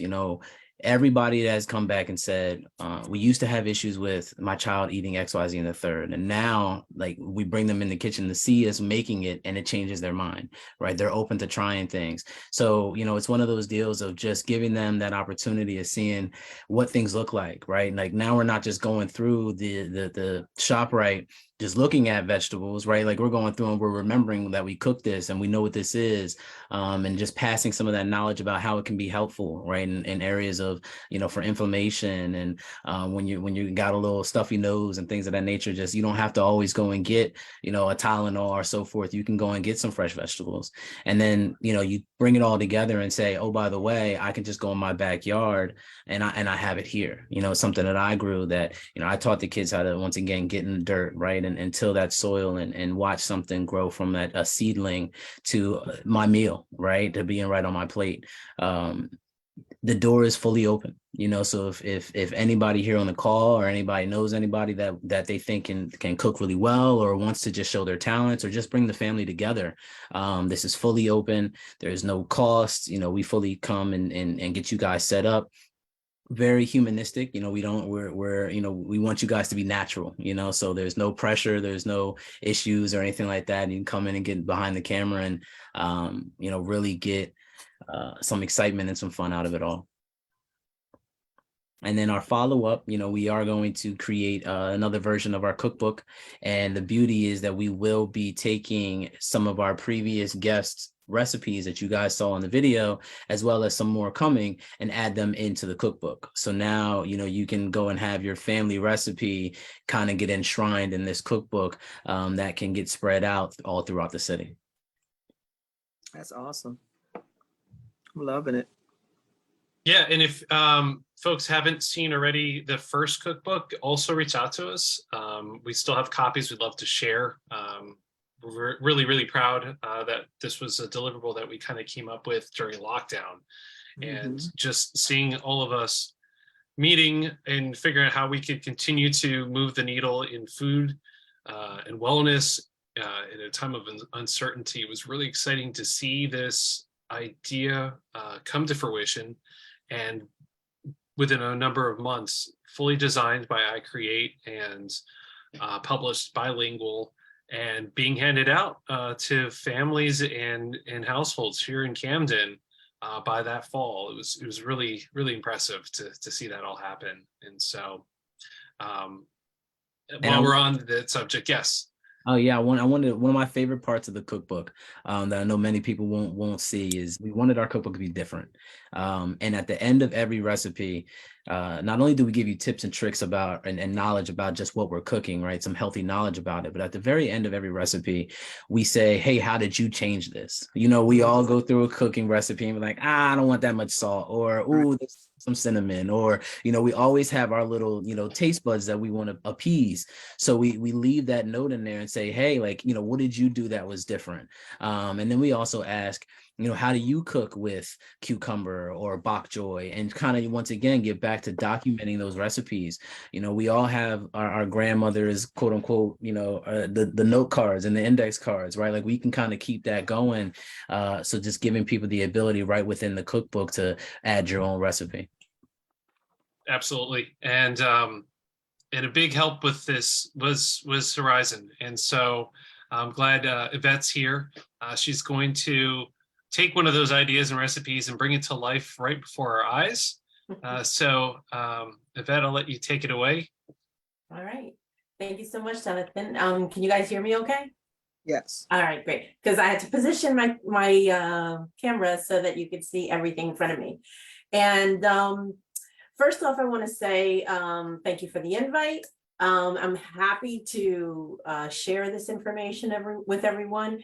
And I also wanted to mention that part of my role is to be out in the community, supporting the community overall, not just Horizon members, but making sure that we have a presence and letting people know that we are there to assist them with any resources, any questions that they might have.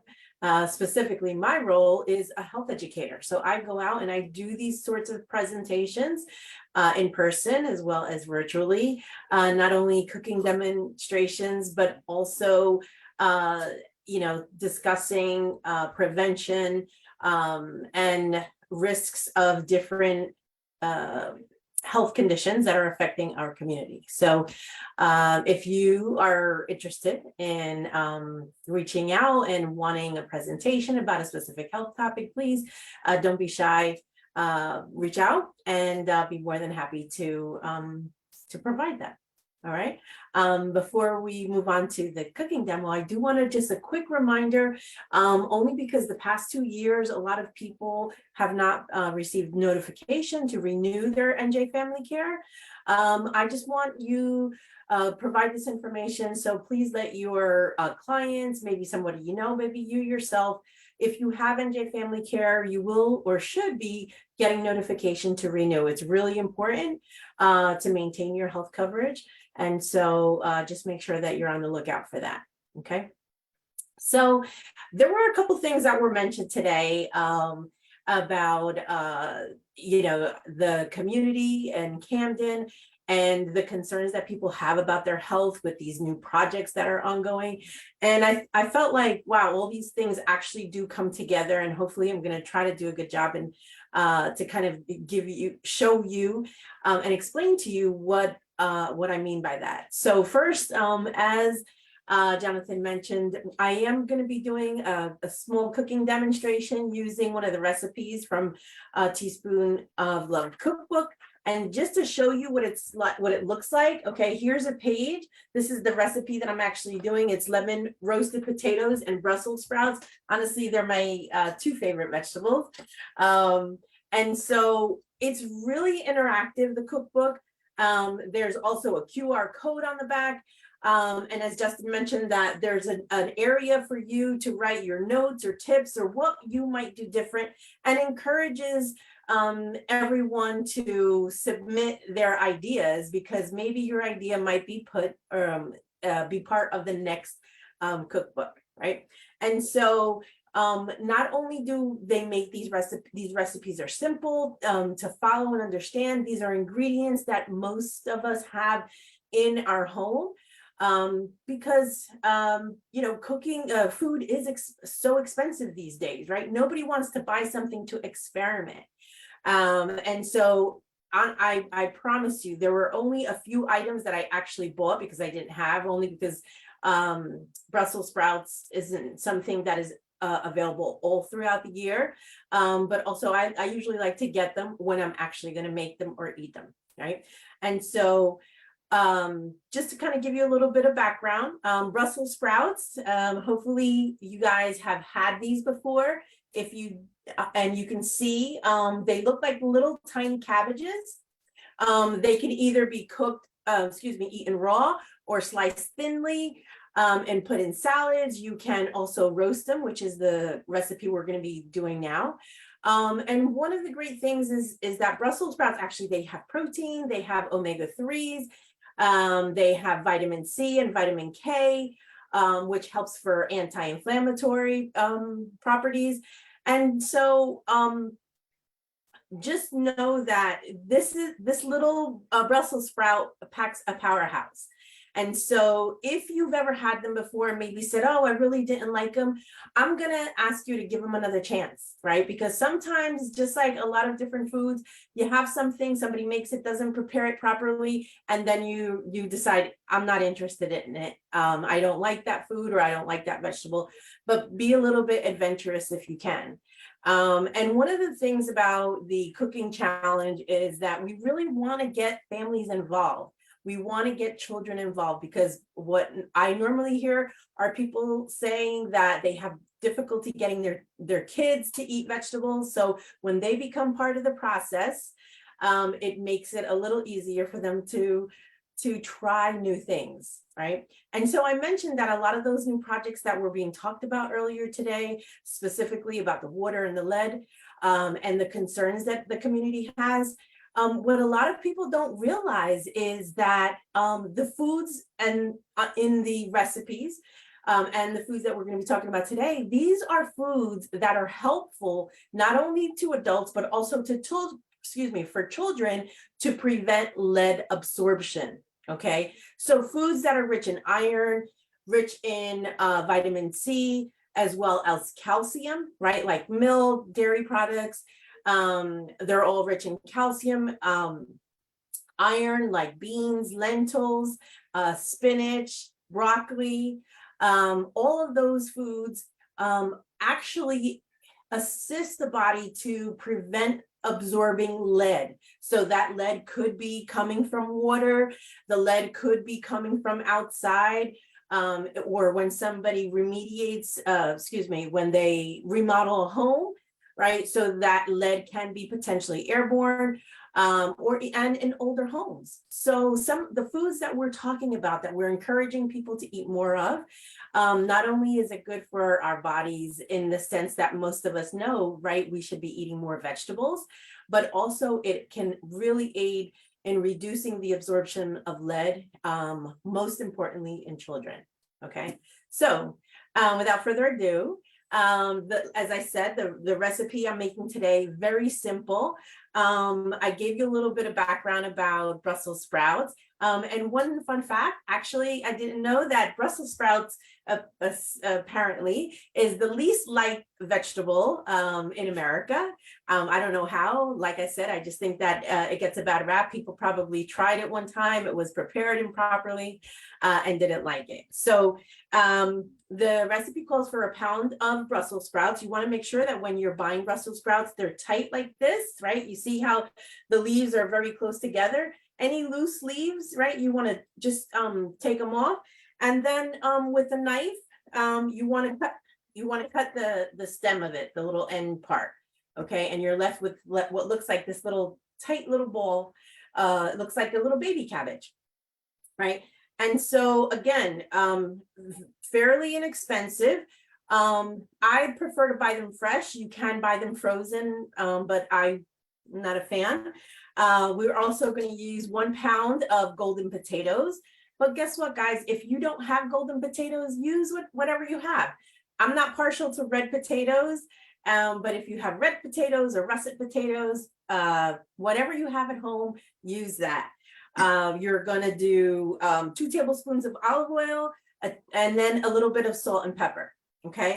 And so I actually love to this recipe because I not only have it for like a side dish for dinner, but this is another way I'm able to get vegetables in other parts of my other meals throughout the day, because I actually have had this for breakfast that was left over from the night before. Okay.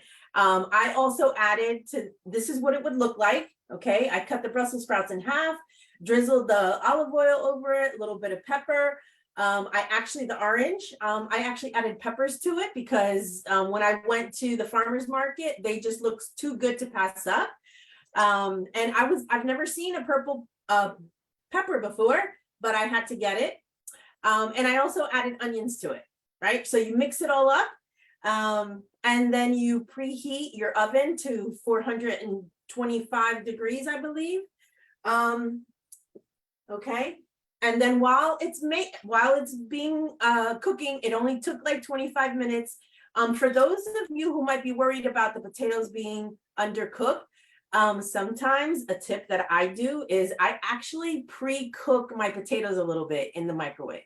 So I mix it all up without putting the Brussels sprouts in, and I pre-cook them for just a couple minutes so that they're already warm and heated up.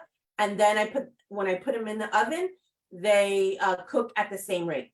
Okay. So after, just to show you, this is the before. Okay, you see how they're bright green. You see hopefully the different vegetables. You see the potatoes. Once they're cooked, they actually brown up. I prefer them extra crispy. I've had them here since we started. And I'm not gonna lie, I had a couple during the presentation. All right, I enjoyed it. But I gotta say, okay, Brussels sprouts are my favorite, but honestly, the star of the show is actually the dressing.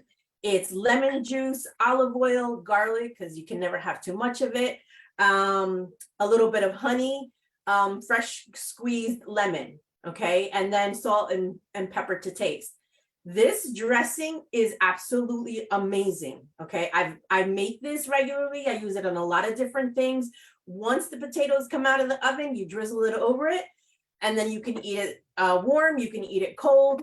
But I promise you, this recipe will not disappoint.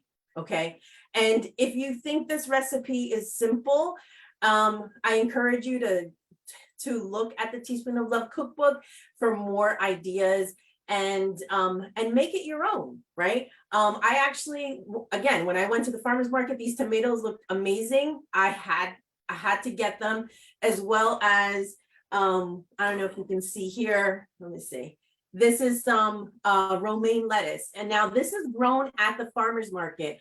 If you have an opportunity to visit a farmer's market, because when you go to the supermarket, your lettuce doesn't look like this, right? And so just remember, when you're buying from a farmer's market, if you have that opportunity, like Free Haven Farms and some of the other produce that is being sold by Virtua or the corner stores, remember that that is fresh. It hasn't lost a lot of the nutritional value, okay? So I encourage you to give this recipe a try. Check out the cookbook for more ideas and incorporate those things, those items that you love the most. Okay. So with that, I'm going to pass it back to Jonathan, and I am actually going to enjoy my potatoes. That's and so Brussels sprouts. unfair. That's just not fair that you can eat that and we can't.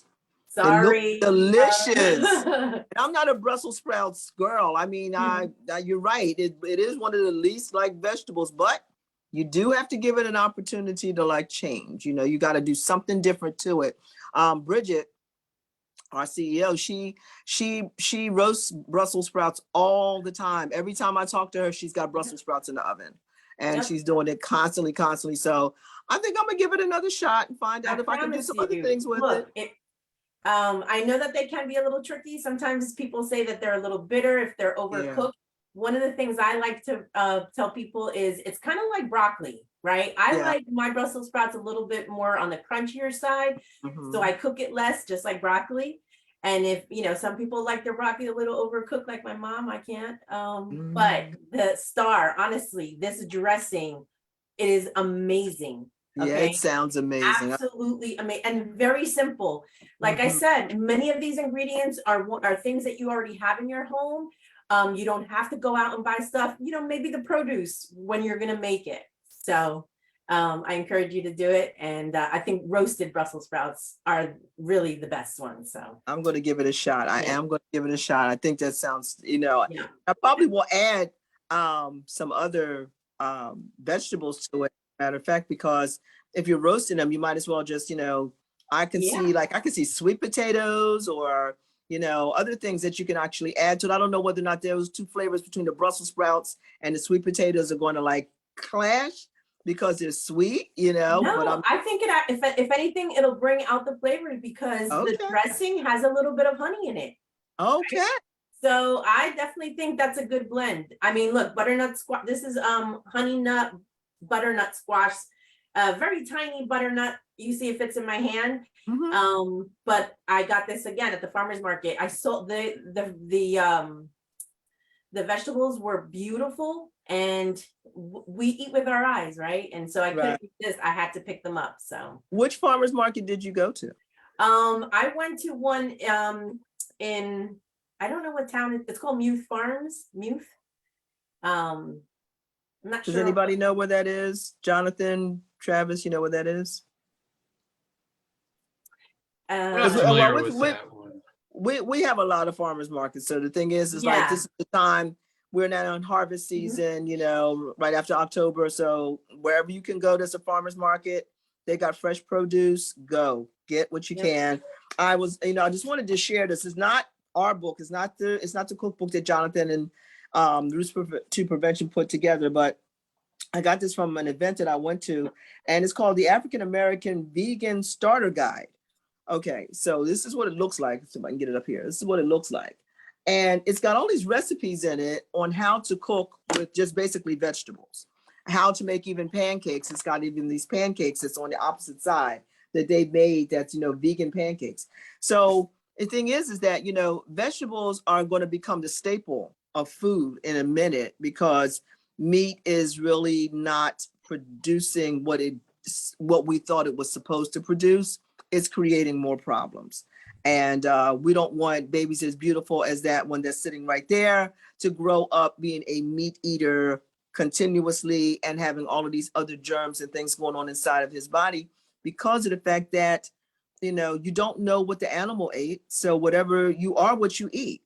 And Right. if you do that, vegetables don't have a choice. They get their seed to germination, then they grow, and then they turn into what they turn into, and you get that. As long as the soil is good and the water is good, everything else goes real normal. Sun is sun, wind is Right. wind, and everything else is going to be normal. So I think that, going in that direction, I'm not telling people that are meat eaters not to eat meat. If that's what you love, do what you love.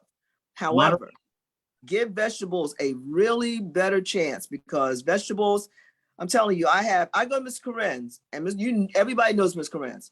Chicken and turkey and salmon and I cannot pass up her salmon rice. I just can't. But I'll get a vegetable platter of just greens and sweet potatoes or what. I just get a vegetable platter because, sometimes it's all you need to fill you up and it does the job. It does the job well. So I thank you, Yvette, for that recipe, which I'm probably going to go home and try probably this weekend because I like to try new stuff. Jonathan, where are we?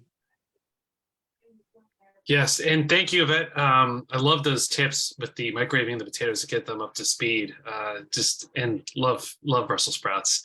So we wanted to build on this knowledge here and hear from Annie Preston, who is our farm expert and resource to help with our community gardens. She's also has a wealth of knowledge on how to eat healthy on a budget at a great economy of scale. If you're into meal planning and saving money at the grocery store, she has some great tips on ways to build meals that you can, efficiently prepare meals that won't take a whole day of your life to ready, so you have food for days throughout the week. And so, Annie, please jump in and share some of your tips with us this evening.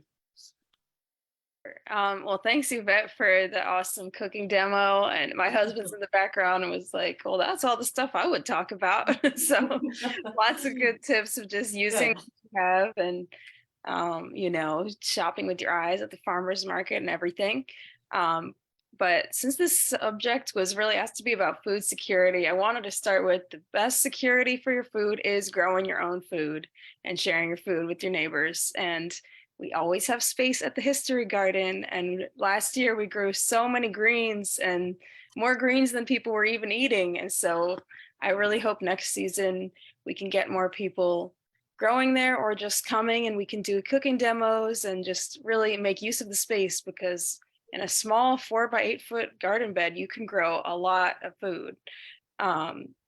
And one tip a lot of people don't know is that SNAP and EBT can actually be used to buy food producing plants. So I still need to scope out all the stores in the Camden area that might do this. It's probably a little bit limited, but I think Produce Junctions, you can do that. And basically, if there's somewhere that accepts EBT and sells plants that grow food, you can use it for that. So a lot of people don't know about that. But something that really inspired me to cook more of my own healthy food, obviously, was growing food, but the easiest thing to grow is herbs, and it's inspiring for just flavoring your food more. And a lot of the perennial herbs are easy to grow even in a box in a sunny windowsill that you can have year round. or just in a pot on your stoop if you don't have a lot of space to grow. And you can grow thyme, rosemary, oregano. We grow lemongrass that we use in tea and in soups and curries. And then you can grow some of the annual herbs that you have to plant every year: basil, cilantro, chives. So all of those are just, in a way, staples, because we use them in practically every meal, some kind of fresh herb, and it just brings it to life a lot more. Like with those roasted potatoes, I would usually try to find some fresh rosemary to put on them. And otherwise, also just having, like many of the things you had in there, garlic, ginger, turmeric, your black pepper, chili pepper, cumin, all those things just liven up the vegetables a lot, in different combinations. But another staple in our house that my husband really put me onto was coconut milk or coconut cream. We use that a lot in soups and stews, and then you don't have to be using dairy and you get coconut flavor, and it's really good. And also very cheap way to boost a meal and just make it kind of more hearty. We use a lot of beans, and I always was a little more wary of cooking with dried beans and thought, oh, it takes so long. But dried beans and lentils are so cheap, and they just take time to be soaking or simmering. And so all of that time, you don't have to worry about them.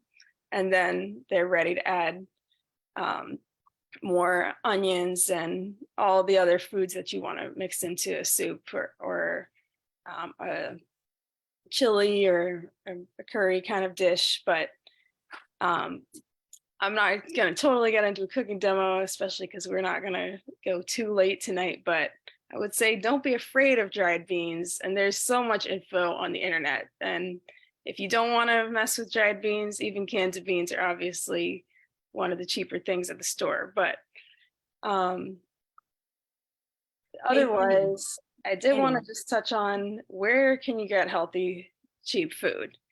And Was that Yvette? I think Yvette had something to add. Oh, yeah, I had a question, because you mentioned the herbs, and my herbs always seem to go to waste because I don't use them in time. Do you have any suggestions on how to preserve them a little longer? Yeah, that's a great question. I was actually processing some dried herbs while I was watching the rest of this meeting. So depending on what the herb is, a lot of the herbs, you can actually, if you have more than you can use, you can cut a bunch and leave them in a paper shopping bag, and they'll dry out.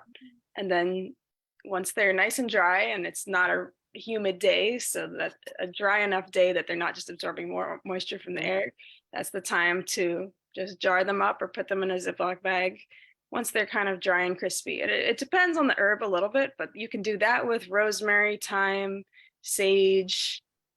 With other herbs that are a little more moist, like basil or cilantro, those don't dry very well. They're really good fresh, but you can make basil into pesto and, add mix it up in a food processor with Parmesan cheese, garlic, olive oil, maybe some lemon juice, and it makes a really good spread that you can freeze and use later. And you can also put them in olive oil, and then you have flavored olive oil. But you have to use the oil in the next month or so because the water content doesn't last too long. So Annie, I have a question. Yeah. It's going to be crazy. A while back they used to have these chia everything, chia pets and chia herb and all of that. So what would you suggest would be the best thing to grow herbs in, so you can have like a window garden or something in your house, and you can just go and pick your herbs and put them into your food the way you want to, especially like rosemary. I mean, that's one of the best smelling things I've come across in a while. So what would you suggest would be like, the best thing to use to grow fresh herbs, because winter is coming, you can't do it outside. And, people are not sure, like, they don't really know like how to grow it. And does it take a lot to grow them? You know, do you have to have a lot of care in growing them? Yeah, well, I would say a lot of these herbs do definitely do their best outside. And some of the easier things that could be more effective to grow inside is like baby greens, or you might call them microgreens or sprouts, just because they sprout up quickly. They don't have to grow too long. And in like 2 or 3 weeks, you have little greens that you can add to a salad. And I mean, but any plant you want to grow for the most part, it's got to be a pot with holes in it so it can drain, and then, you know, have a plate or something underneath to catch the water. But if you have a good sunny windowsill, you can grow rosemary or some of these other herbs inside. And yeah, thyme. And also, if you want to preserve some of the more like juicy, watery herbs like basil and cilantro, you can cut the stems and stick them in a glass of water. And just make sure you change the water, and they won't last forever like that, but you can get a little more time to use them. That's awesome. That's awesome. Because I always wonder, like I have this windowsill that the sun hits it all the time. And I said, I would love to be able to grow, you know, something in that windowsill. And I never thought about what I wanted to grow until you said herbs. I said, oh, wow, that would be nice to have fresh herbs to be able to put on chicken or whatever it is that I'm going to, you know, my husband's a chicken eater. So, you know, whatever I'm making, I would just like to be able to have fresh herbs, and knowing how to grow them is, you know, the most important part. Like tomatoes, my neighbor grows his tomatoes, and he has this thing that actually hangs upside down. Mm-hmm. And he grows his tomatoes, and the tomatoes grow, and they're like this big. I don't know what he does. I don't know, but they're delicious. So it's a lot of people in my neighborhood. I have peach trees in my neighborhood now. I have all kinds of growing things, you know, around me. And it's important that we teach the children, like, you know, things don't all come out of the supermarket. You grow them, and you know, that's how you sustain yourself. So, but this is cool. Beans, you're right. I have to wait until the winter time to actually get into a bean attitude, because I have to soak the beans. They're hardy. It's a process. Yeah. Yes. I'm like, oh my God. But once they're done, I put mine in a crock pot. I just put everything in a crock pot. I'm like, okay, crock pot, do everything. I'm just going to be over here. Yep. And that's it. Roasting, soup, crock pot, those just save you so much time, and you can make lunch. And if you can't handle eating it a bunch of nights in a row, put it in the freezer, and you can thaw it out later when you're ready to return to that meal. You're so right about that. So the same thing with I just learned my grandchildren, 6 of them are vegetarians, and I had to learn how to cook greens without meat. In a Black family, it was water was your stock, and onions, some type of meat, whether it was turkey or beef or pork or whatever it was, you threw that in there. Then you cut up your greens and then washed them, and then you threw all of that in there, and you seasoned everything. And it seemed like greens took like 18 hours to cook. I was like, why does it take so long? You start off 0 dark 30 in the morning, and it's 0 dark 30 at night when you get finished. And I'm like, well, all right. I learned how to cook greens in a wok with none of that. And it's like a vegetarian thing. It's just red peppers, green peppers, onions, a vegetable stock, some actual like butter or margarine. I don't know what that does for it, but the butter or margarine, my seasoning, throw them all in there, let them all simmer, turn them over and whatever. And my grandkids come and just eat up my whole crock pot of greens. Like I don't get any, you know, like at all. It's crazy, but I love it because I learned how to cook without meat. And it's a good thing to know how to do that. So this is awesome. I appreciate this information. Is there any questions for Annie, or any questions, you know, towards Roots to Prevention from anyone? I don't see any hands going up. I see a lot of good people on here. I just want to just do some shout outs to Roxanne and Letitia, and to Sheila Roberts, my cousin, and to Miss Pat. Yeah, thank you guys for coming. It's really important that we do this because we're probably going to go back to regular sometime or another in 2023 if COVID and all the rest of the other viruses go away. But for right now, this is what we're doing, and I appreciate you guys taking the time out to come. Jonathan, is there anything else that did we miss anyone? No, I just Yep. was going to throw out there that ambitiouskitchen.com is a great, quick resource on what to do with a lot of an item that you may have left over, like beans. You can actually toggle down like vegetarian beans, and it'll say how to make a bean burger, how to do this, how to do that. And so it's a great tool if you have too much of something. It's just a great method on the recipes. They're very simple, the steps to follow. So it's a good one if you have too much of anything. But yeah, I find myself with any leftovers now, eggs have become my best friends. Like you can take an egg and do anything with it. Like if you're scrambling the egg, like you've got leftovers, say you had a dinner the night before and you got leftover broccoli and you maybe got leftover, I don't know, some vegetables or whatever the case may be. I took it and put it, I don't even know what I was thinking about. I just put it all in my little blender, chopped it up real fine, threw it in the eggs, threw in some cheese and some other spices and some other stuff or whatever, buttered my pan, threw it in the pan, let it just sit there for a minute until it like became omelet-like, and then flipped it over. Oh my God. Yeah, my cousin makes frittatas monthly, and she uses all the leftover produce in her fridge. It was so puts good. It all in there. Yeah, so it's really good to know it's important for us to know that we're on a budget, even if we don't want to be on a budget. We are on a budget because we cannot afford food as it had been before. I mean, as it is now, we would love to go back to the food prices as they were, but they're not. It doesn't seem like they're going down anytime soon. And now we're in holiday season. It's about to get worse. But if you shop wisely, you have to really, really dig hard and look for what it is that you really want, and then go buy it. And I'm coming to find out if you do a thing where it's kind of like a communal shopping thing where it's like 5 or 6 people all together, and you go to a place that's like a wholesale place, and you buy a place like Sprouts. You go to Sprouts and you buy all of that at one time, and you bring it all home, and then you separate it in between those people that went shopping. The next thing you know, everybody's got stuff, and you didn't spend as much money as you would have if you'd gone by yourself. So sometimes, I get my mom and a couple of cousins and my daughter and whatever, and we'll just buy a whole bunch of vegetables and then break them all up between the families. And then everybody gets a little bit, and nothing goes to waste. Because the worst case scenario is watching your food die. That's the worst case scenario. I hate that. And when you can't save it, once it starts to go, it's going. And that's nothing you can do about it.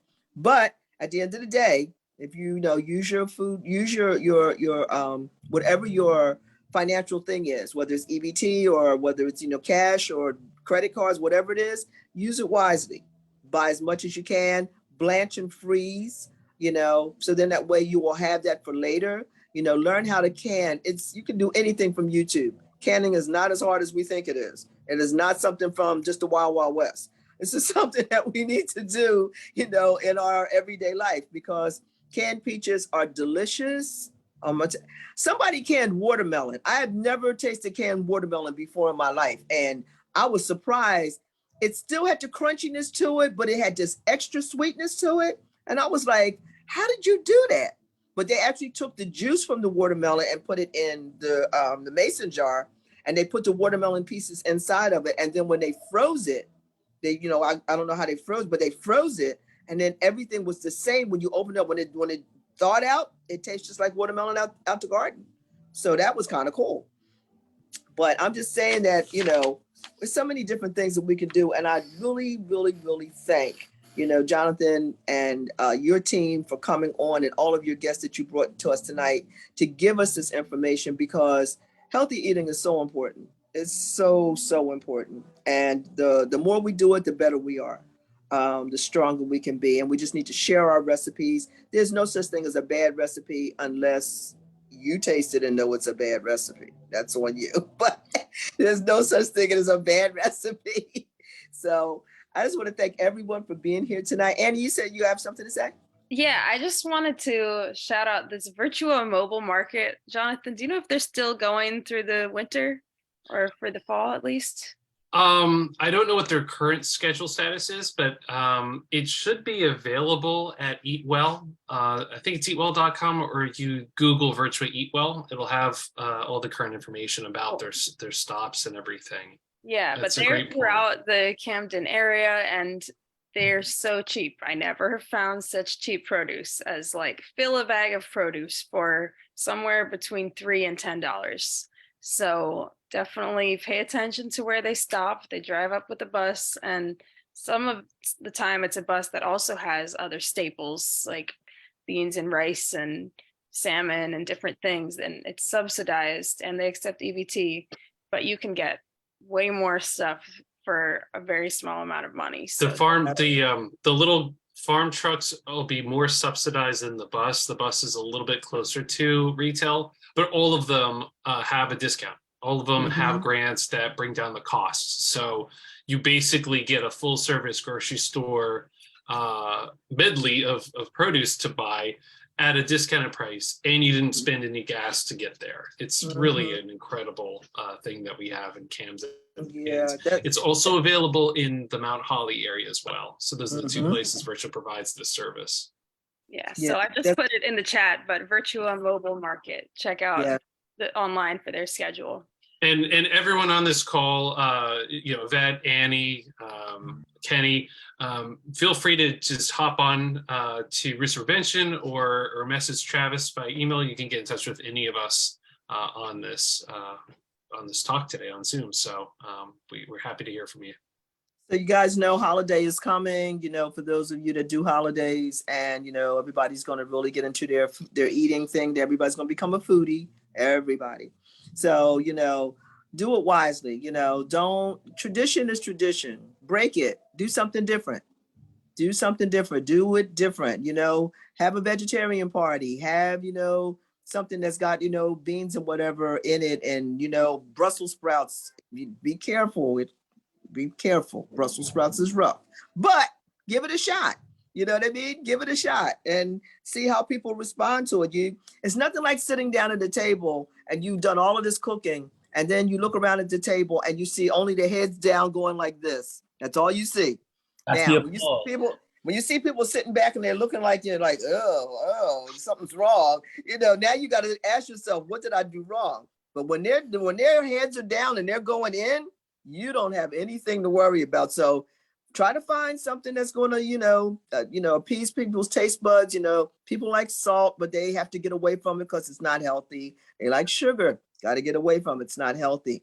Find other things, lemon, find, honey, find other things that's going to give you that same flavor, but not give you that problem.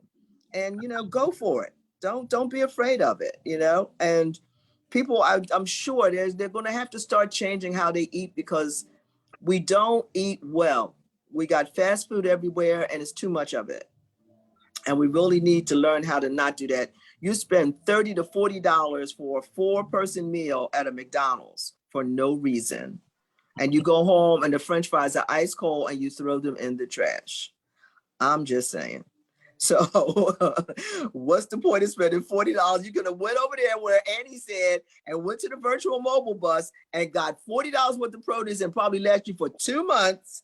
And you would be sitting there saying, well, darn, I could have spent this money like this the whole time. Then that's the way you should do it. So just be wiser in what we do. But I appreciate all of my guests tonight, everyone. I am at the Camden County Historical Society sitting inside the library tonight. And it's really kind of interesting to be here doing it like this, because I haven't been in here to do a community meeting in a long time. And as I'm sitting here and I'm just remembering, like, how, we would flow in and out and things would happen and everything. I said, okay, hopefully next year we could get back to being in person, and hopefully we could get, Ms. Alvarez to come and make that meal that she made, and then we can taste it, and then we could say, oh, that was delicious, or no, girl, that ain't working at all. But I just want to thank everybody for being here, and all of our guests. I create Cornell Institute, American Water, you know, Roots to Prevention, Horizon Blue Cross Blue Shield, and a definite cooking demonstration from that. And I thank you guys for whatever. Annie, I saw the baby. It's beautiful. So cute. Oh my, it's got all that curly hair. Oh my God. Oh my God. That's just so adorable. And Jonathan's about to be a daddy. Any, It's getting ready to happen. It could be tonight, could be next week. It could be next. Watch the moon. That's all I'm telling you. I Watch know. the moon. That's the giveaway. I'm telling you, where the moon goes, the water breaks. That's the way it goes. We had a full moon and a 20-degree change in weather yesterday. So I thought that was going to do it. But exactly. We're still here. But thank you guys for everything. And next month, our meeting will be on December 14th. It's our annual meeting where we have all of our members come together.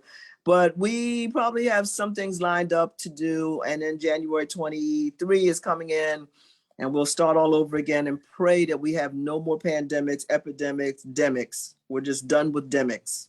So we just want to just go forward and be healthy and do what's good and, you know, and be happy with one another. So everyone have a great weekend.